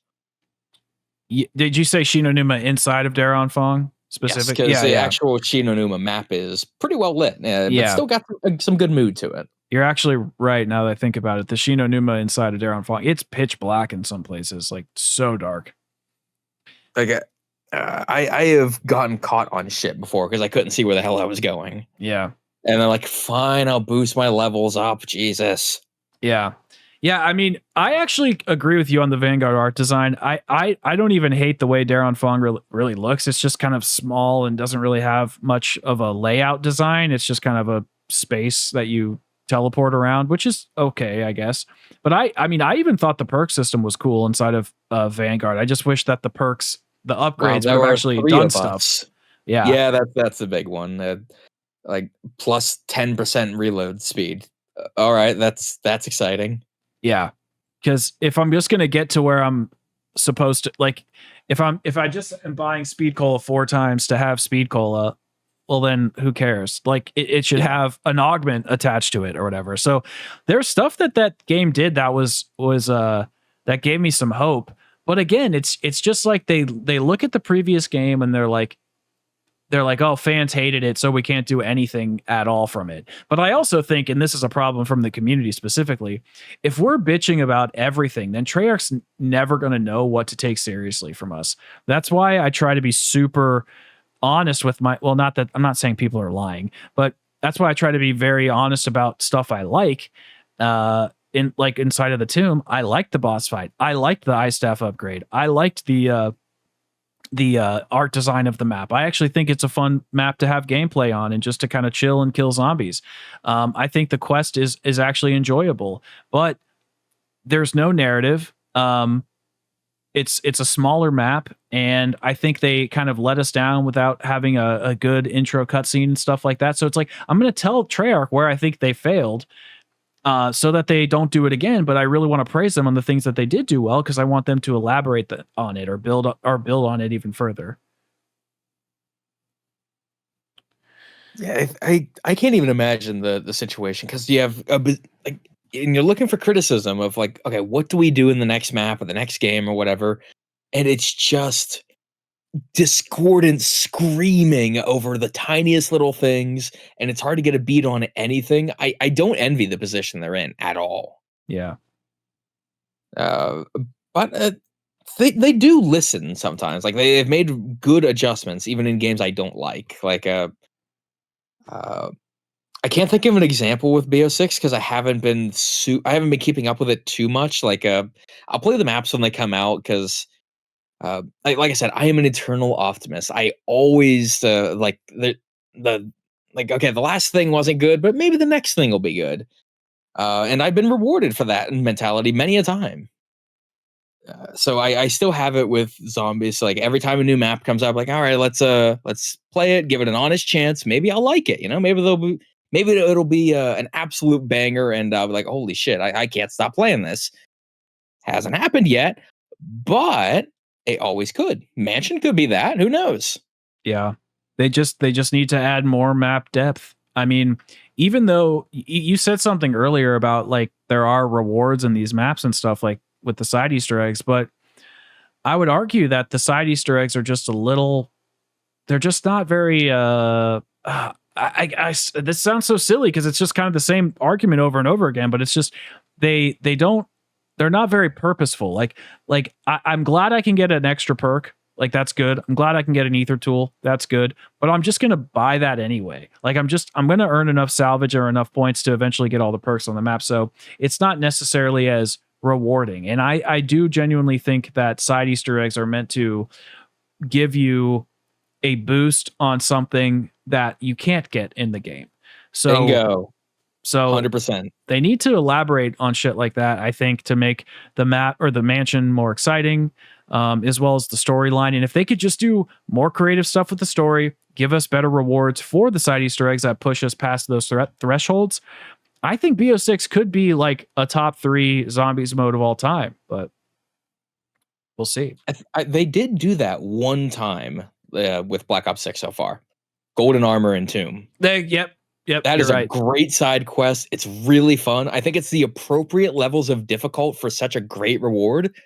Like, so, I had never done it, and when Stanley and I were playing, he just like, "Hey, John, you want to do the golden arm plate?" And I'm like, "I didn't know it was in this. All right, let's give it a shot."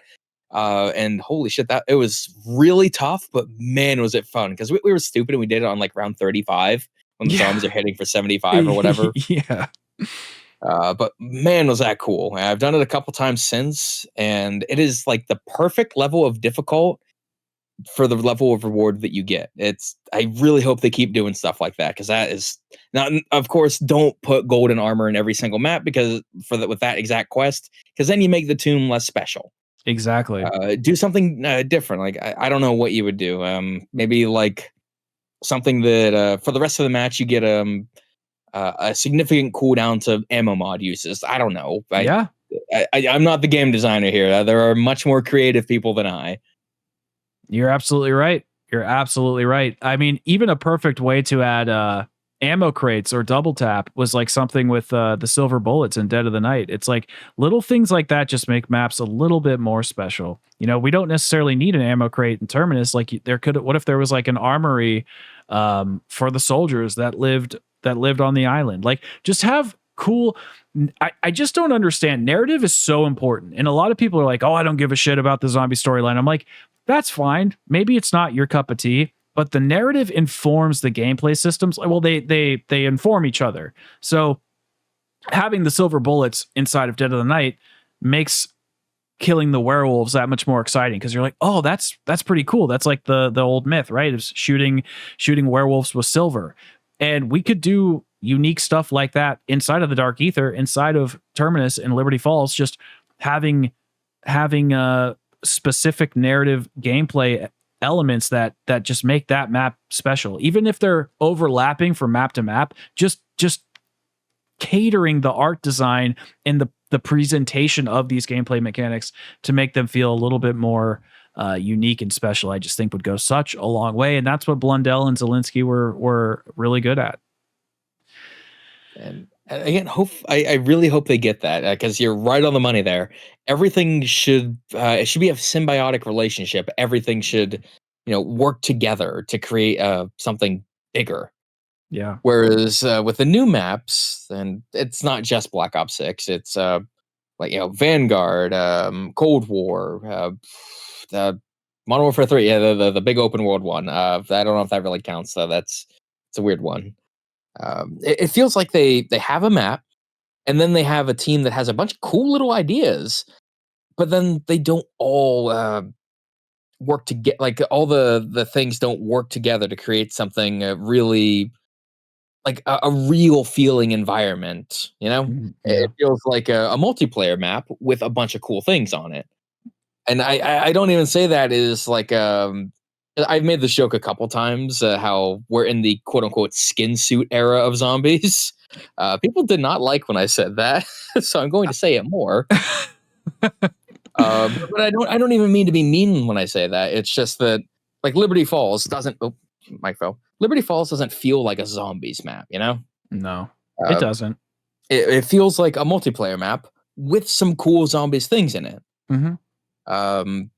I think Terminus feels like a zombies map, but then a lot of the side quests don't really feel like they fit. Like the Mr. Peaks boat race, really cool, but that doesn't feel cohesive with the rest of Terminus. Which, but on the other hand, you could say, who gives a shit? It's a tiny little side quest you do like one time, and then you forget about it till the end of time.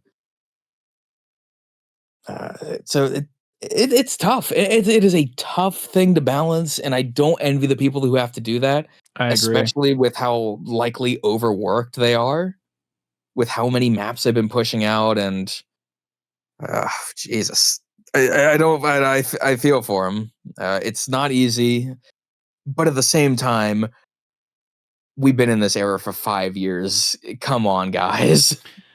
Yeah, I would definitely rather have them take some time to. I would rather have less maps this year than 8 or however many the hell they're going to make. 6 to 8 maps that are lacking that depth and polish. We know what Treyarch is capable of, so it's an interesting dynamic. I want the devs to succeed. I love this mode. I love this game, but you're right. It's been 5 freaking years, man. Like, there's not much more. If this is the direction they're going, this is the direction they're going. There's just nothing more to say.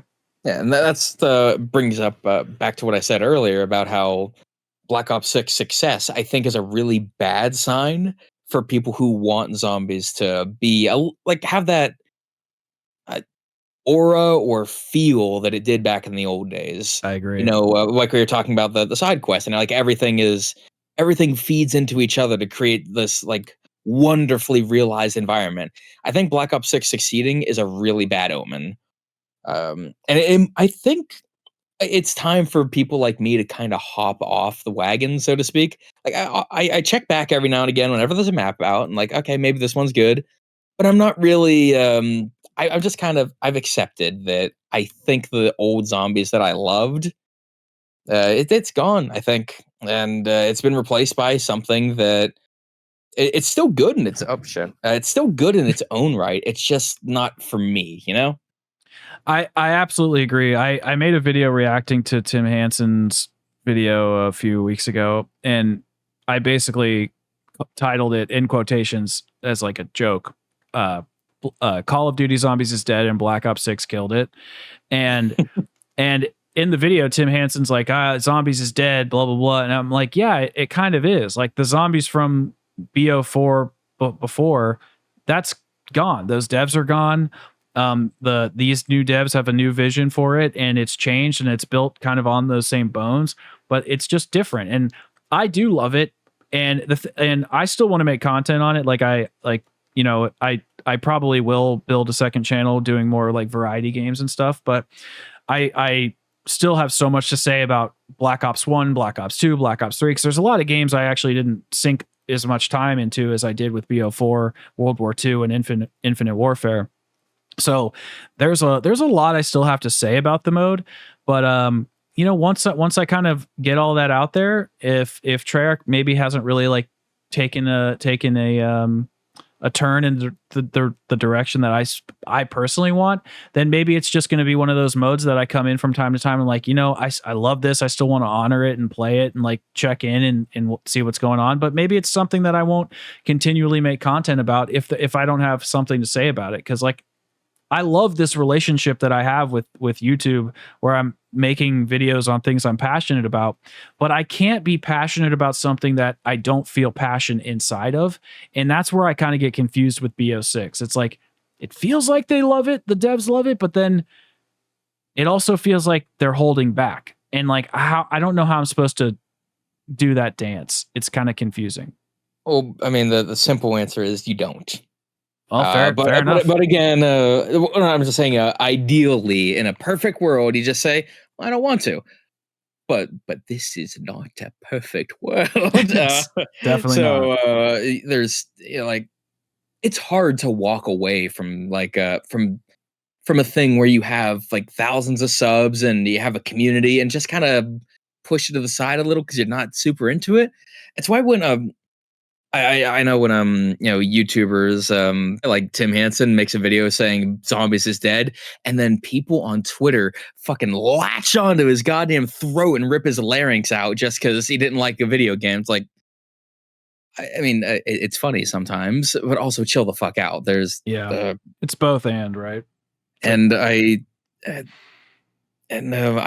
feel for content creators in that position because I got lucky. I got out. I do my thing now, and I genuinely I've never felt happier about what I'm making. All the schmaltzy romance shit that I do now.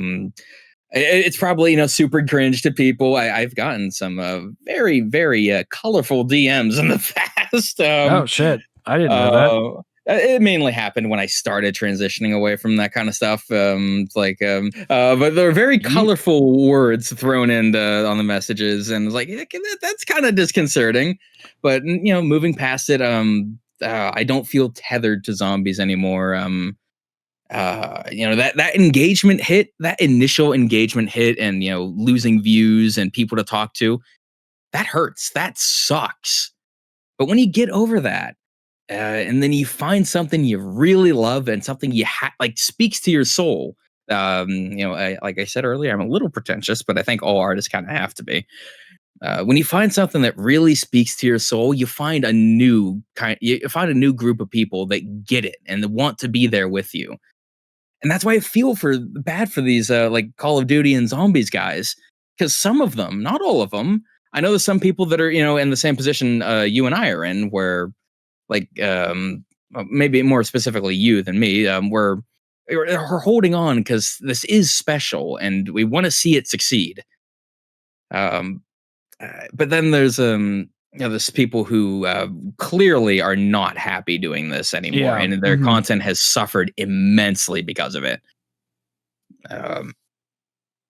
And I feel for those people because some of them are. There's a couple in there that are just complete fucking dirtbags. Okay, fair enough. And I don't have to say names. Y'all know who I'm fucking talking about. But aside from those people, I feel for the people who feel trapped by this. And like I can't imagine the animosity that would build up in a creator where they want to leave, they want to do something they love, but they feel so fucking trapped and choked by what they're currently doing because they made a mistake early on. Like the most common one is building your channel off of a game or a series and not a personality. And when we've seen this a couple times in the community, when people, like well-meaning, nice people, try to branch out and the numbers are abysmal, there's no engagement whatsoever, and it makes them really upset. And then they just go back to Zombies and they're still not happy. And now, instead of just not being happy with Zombies, now they're mad, they're angry they tried doing something different and nobody was there for them. And again, I can't imagine how fucking frustrating that must be. And of course, that's just a huge loop into. It's just a vicious cycle. You try something new, it doesn't work, so you're even more mad, and then that bleeds into your content, and people don't like you, and then that bleeds into your own personal attitude, and just it's not good. It happens all the time. It sucks. I hate seeing it. Uh, and I know there was. I went into this with more of a point. Oh yeah, but I do feel for people in that position. As much as I'd like to say, just move on, just do what you want. It really isn't that simple. Because for a lot of people, like I said, that initial hit to views and engagement is so demoralizing that they just give up and go back to the thing that worked. Yeah. And I don't even blame them for it. But I got lucky in that I was able to get over that little that hump because for better and for worse, I did build my channel on a personality.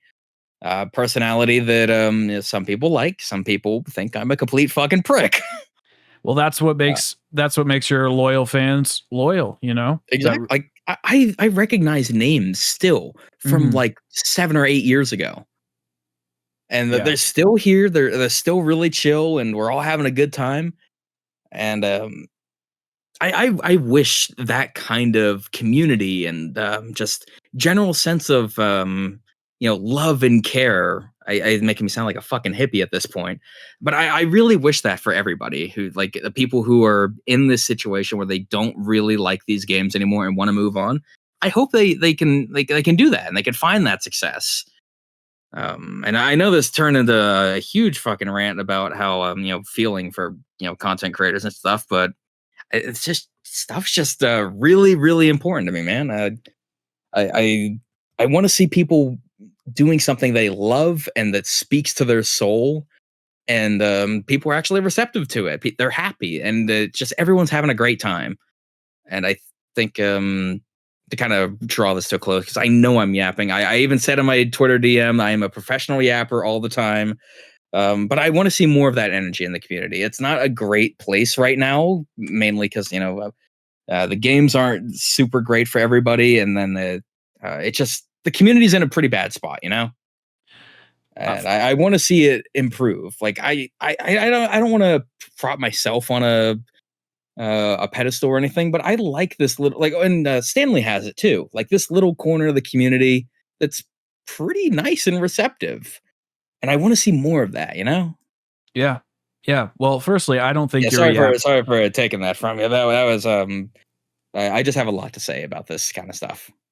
Not at all, man. Not at all. I didn't think you were yapping. I enjoyed hearing that. I love talking about content creation.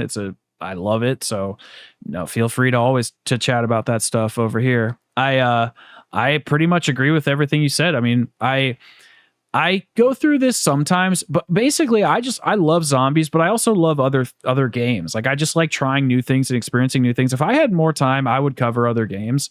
So it's like I kind of have to pick right now because I work as full time as well. So it's just there's not enough time in the day. But I just wish that I just wish that that depth was still in the mode to kind of sift through things more so that there was more content to make, because I mean, God bless donuts.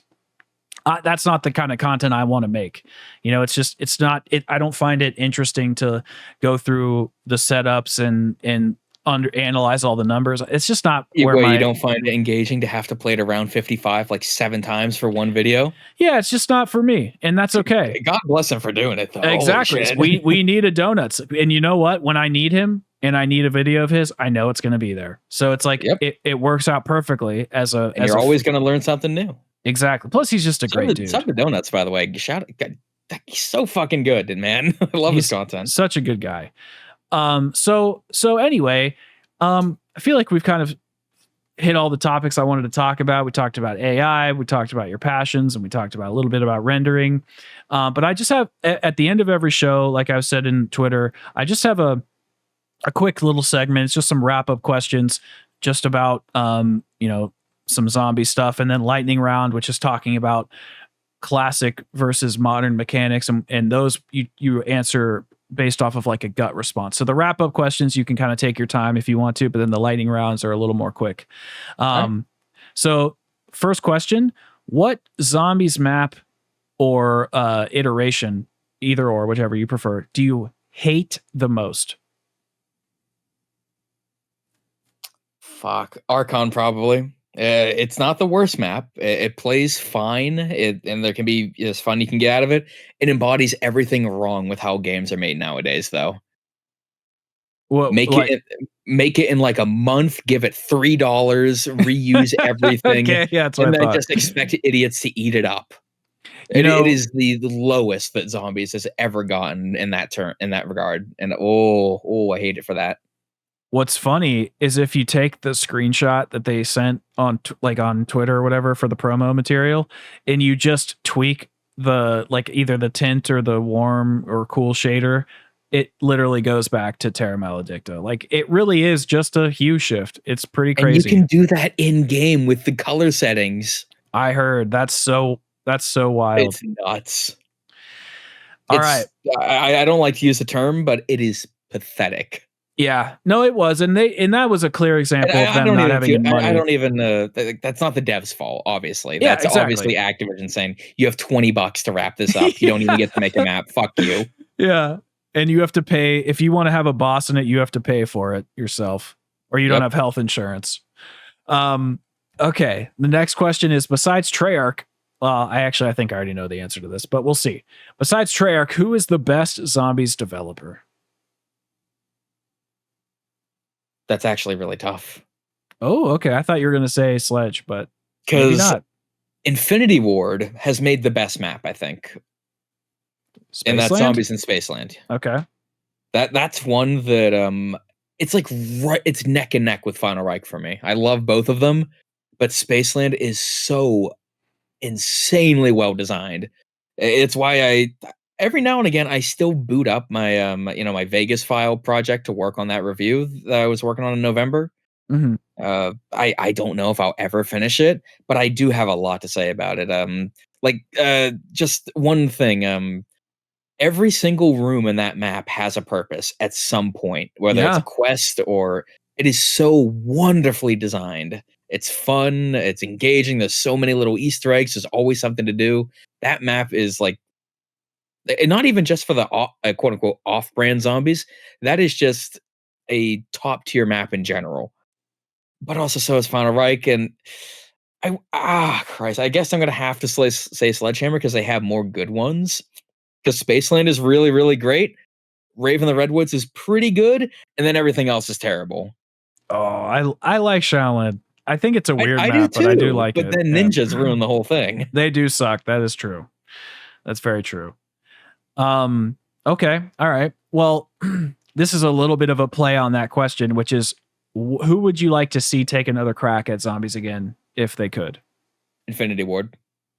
Even the like would you need it to be that original Spaceland team, or would you Nope. like to see okay.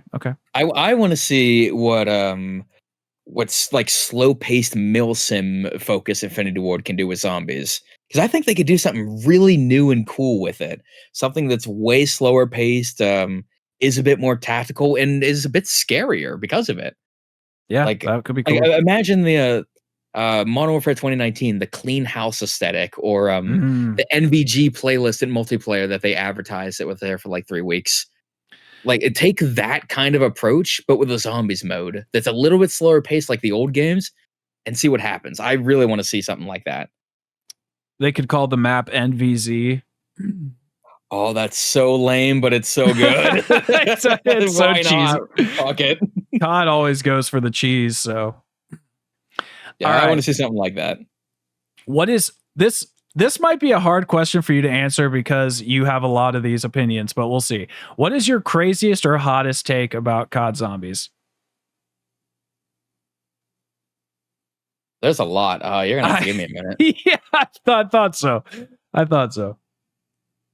Okay, I'm trying to think of the most inflammatory thing possible that could piss off the most amount of people. Go for it. I want to hear it. Huh. I think I already said it earlier, but at its core, I think Vanguard has the best round-based formula of the entire Dark Aether saga. They don't do anything with it, but at its core, its fundamentals, like upgrading your artifacts, getting all sorts of random rewards from the not the Ark of the, was it the Ark of the Covenants? Or the Covenant system, Yeah. all that in a round-based environment, alongside building up your perks throughout the game through the tiers. At its core, I think that is the best round-based that we've ever gotten. It just needed more. It needed more time and budget. Yeah. Just like MWZ, it's like they have Mhm. good bones, right? But then they never do anything with it. And it's just a shame because there's like BO4 had weird mechanics but awesome maps. BO6 has great gameplay but weird maps.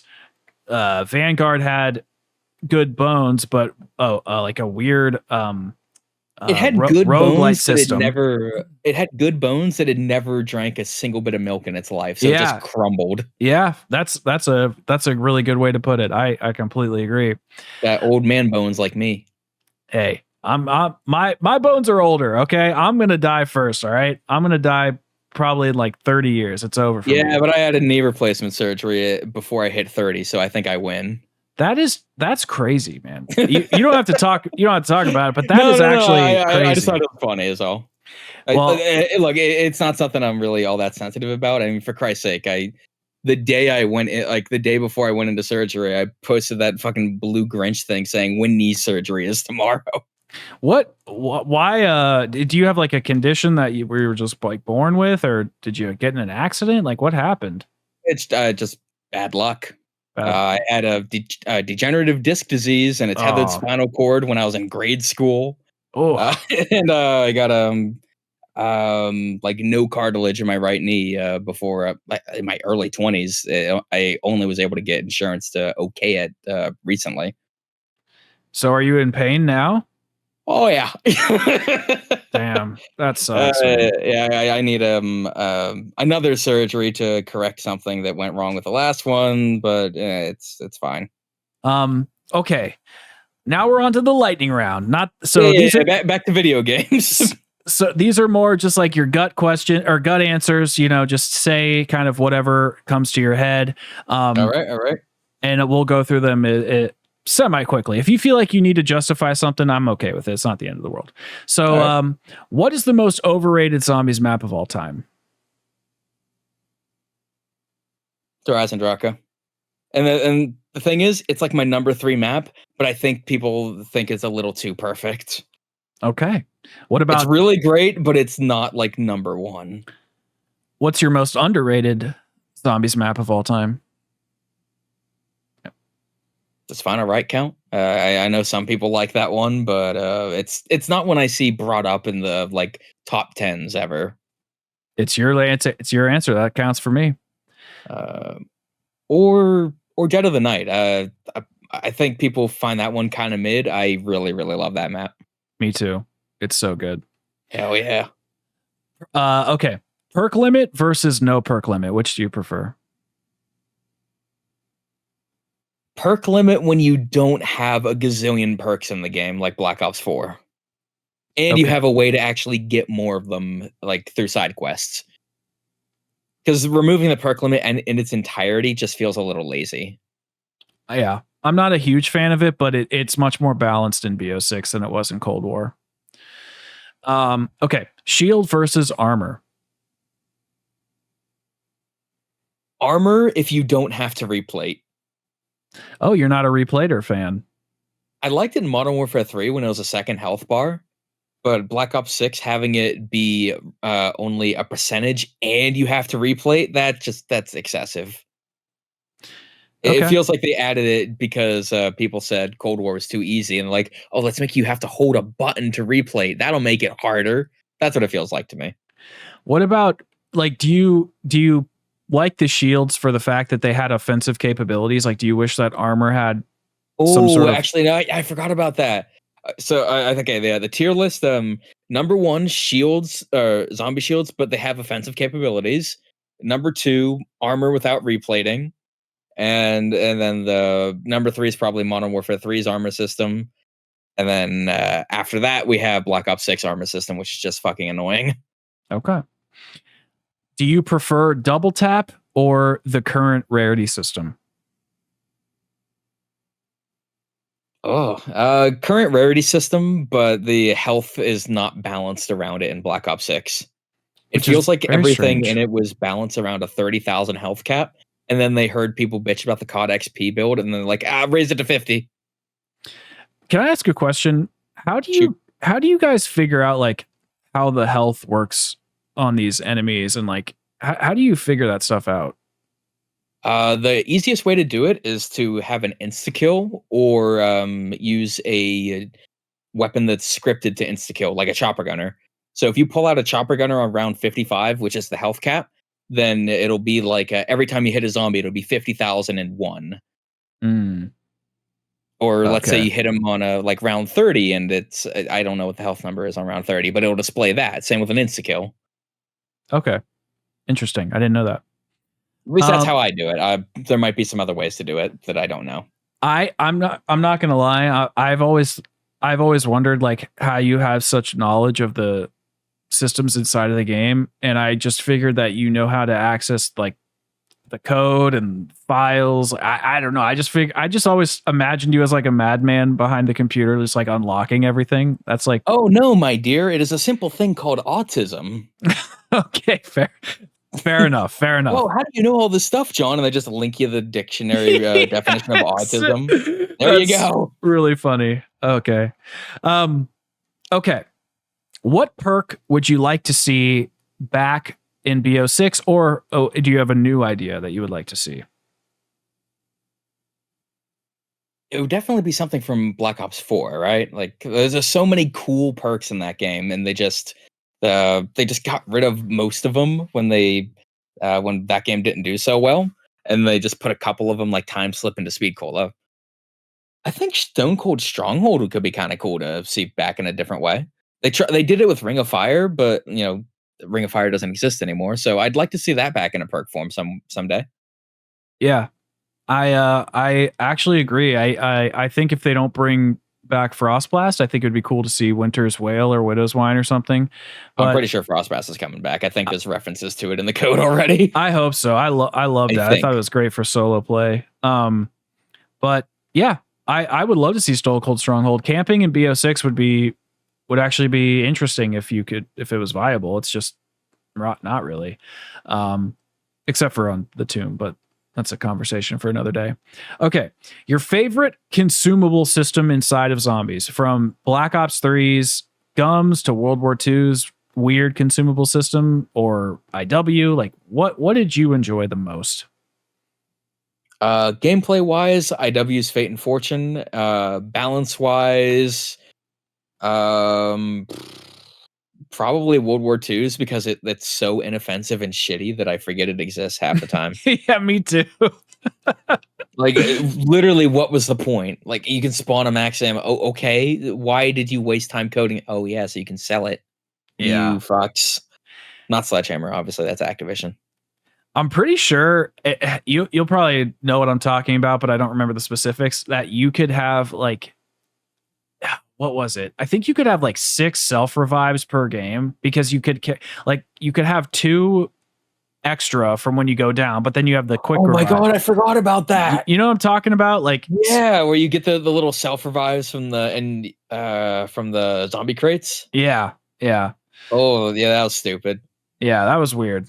Okay. Let's see. I have 2 questions, but how do I okay. We kind of talked about this before, but I always ask it anyway. Should open world zombies or Outbreak come back? Absolutely.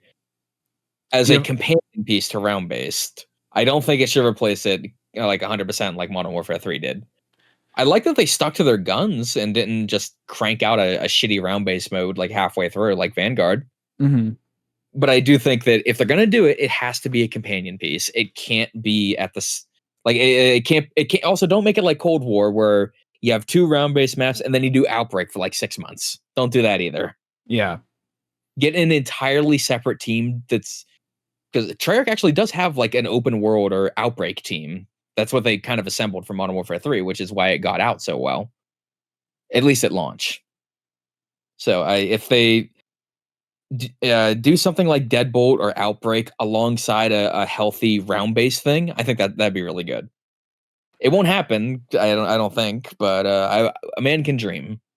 Do you prefer one over the other, like the Outbreak round based style versus the MWZ style? I think I like Modern Warfare 3's a little better, because it's really nice to not have like a bunch of loading zones every time. Like if I want to go to Ruka, I have to, because technically every time you start a new Outbreak round, it's a whole new game. It just remembers your loadout from the last match. Mm-hmm. Interesting. Right. So I prefer the Deadbolt way of doing it, where the only time you have a loading screen is when you want to go to the Dark Aether, which I wish they could seamlessly do that, but I know the engine limitations just don't allow for it. I'm like, all right, that's fine. I'll take one loading screen. But during an Outbreak game, like every single time you want to do anything, you have to a loading screen happens. It kind of sucks the wind out of your sails if you're in the middle of a good match. Yeah. Which Modern Warfare 3 does have that as well with the timer. So they both have their issues, but I would prefer a refined version of Deadbolt. Yeah. Okay. Fair. Good answer. All right. The last question. Ooh, hopefully it's a good one. It's my personal favorite. If you could eliminate one Zombies era from either Zelensky, Blundell, or Kevin Drew, what era would you eliminate? Oh, you're pissed. No matter what you do, you're pissing somebody off. I know. I love it so much. Oh, this sucks, dude. Because they're all good in their own ways. Yeah. Fuck, man. Oh. Because if you get rid of Zelensky because of his shitty Black Ops 2 stuff, then you get rid of his good Black Ops 1 stuff. Yep. You get rid of Blundell because of the mess that was Black Ops 4. You get rid of Black Ops 3. Oh, man, this is rough. Sorry, Drew. I know you follow me on Twitter, but you gotta go, buddy. I'm sorry. I think we'll look back at really tough.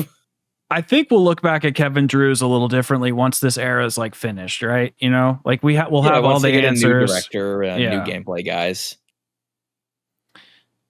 Yeah, and I think like I clown on this era a lot because it's just running in circles constantly, like narratively and with its enemies and all that. Like here's Mangoes for the 8th map, but there's a lot of good here, and that's why this is such a hard question because there's so much good. Just like the other eras, like Zelensky has a entire lineup of bangers of Black Ops 1 and World at War, and then you get to Black Ops 2. And you get Transit, you get Die Rise. I've never liked Buried, but I know a lot of people love that one. So okay, I'll accept being the weird one here. Yeah, but if I had to go with one, it had to begrudgingly be the new era, unfortunately. For as much as I do like a lot of it. Yeah. I usually evil fucking question, dude. I know. It's on my notes. I have eliminate or favorite era, but I've never asked anybody what their favorite is. I just always go for the eliminate one. It just pulls something out of people, right? Yeah. That because the favorite one, I'd probably begrudgingly go with Blundell, even though I really like the Black Ops 1 stuff. Yeah. It's funny because, like I said, I never really played BO1. And I've been playing it recently for a video I'm working on, and it's just interesting because some complaints I have in modern zombies, I see them here like simple Easter eggs and stuff, but for some reason the way they're designed, it doesn't really bother me as much. I don't really have an answer as to why. I have the same problem. I try to quantify like why do I accept it here but not here? And I don't have an answer. It makes me mad because I like being able to quantify everything. That's the same exact word I use too. It's like I want to be able to have a justification or be able to quantify my reasoning, but it's like sometimes you can't. And I think that's actually kind of what makes that art or movie or whatever special, because sometimes there's just a human element, that magic that you can't really quantify, that you can't pinpoint, and that's what elevates it above the rest.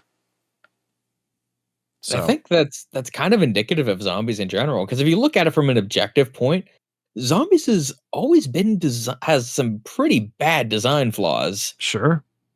Like even like going back as far as Nocturne Toten all the way to now, there's always something that's like, why the fuck is that in a video game?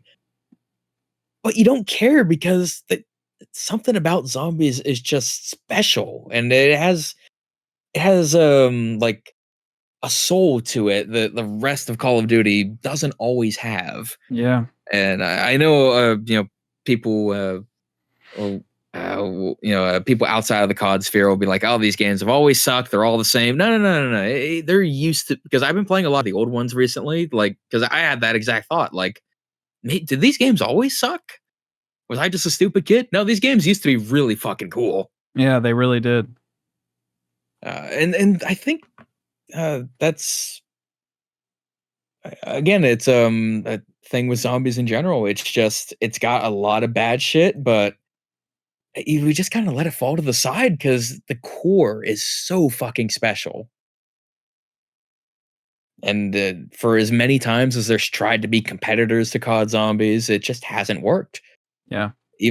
Like I really like the game that came out last year, Scare Ritual. Sure. It's jank as fuck. It feels like I'm playing an Xbox 360 game again, and it's really fun, but it's missing something, and I don't know what it is. It's missing something that like even the bad Call of Duty Zombies games has. And I can't quantify what it is, but it's just missing it. It's missing that spark. I don't know what it is, and it's nothing against the dev team or anything. It's just it doesn't click the same way. I know. It's the damnedest thing. It drives me nuts trying to figure out how to put it into words. But maybe that is the quantification. That there is no quantification. I know that's kind of lame to say, but No, that sometimes things are just special to you. yeah. Yeah. Well, Rizzo, we're gonna wrap here. I just want to say I really do appreciate, you taking the time to come on the show. It really does mean a lot to me. And I've always loved your content, and it's been a real whirlwind, being able to get on here and chat with people like yourself and Pizza and Chopper, and it's been really cool to I've been watching you guys since Black Ops 3, and so it's just very special to be able to do this. So I just want to say thank you for your time. Well, of course, and don't take my silence as whatever peasant. I can't react well to any form of like positivity whatsoever. It just makes me shrink in on myself like a little turtle. Like, oh, thanks, man. I appreciate it.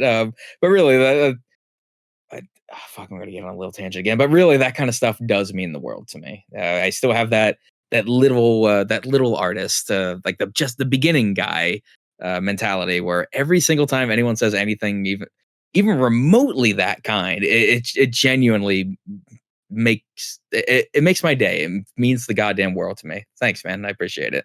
And of Yeah. course, I'm always happy to stop by other channels and just chat about a mode that I really really love and has changed my life in a way or two.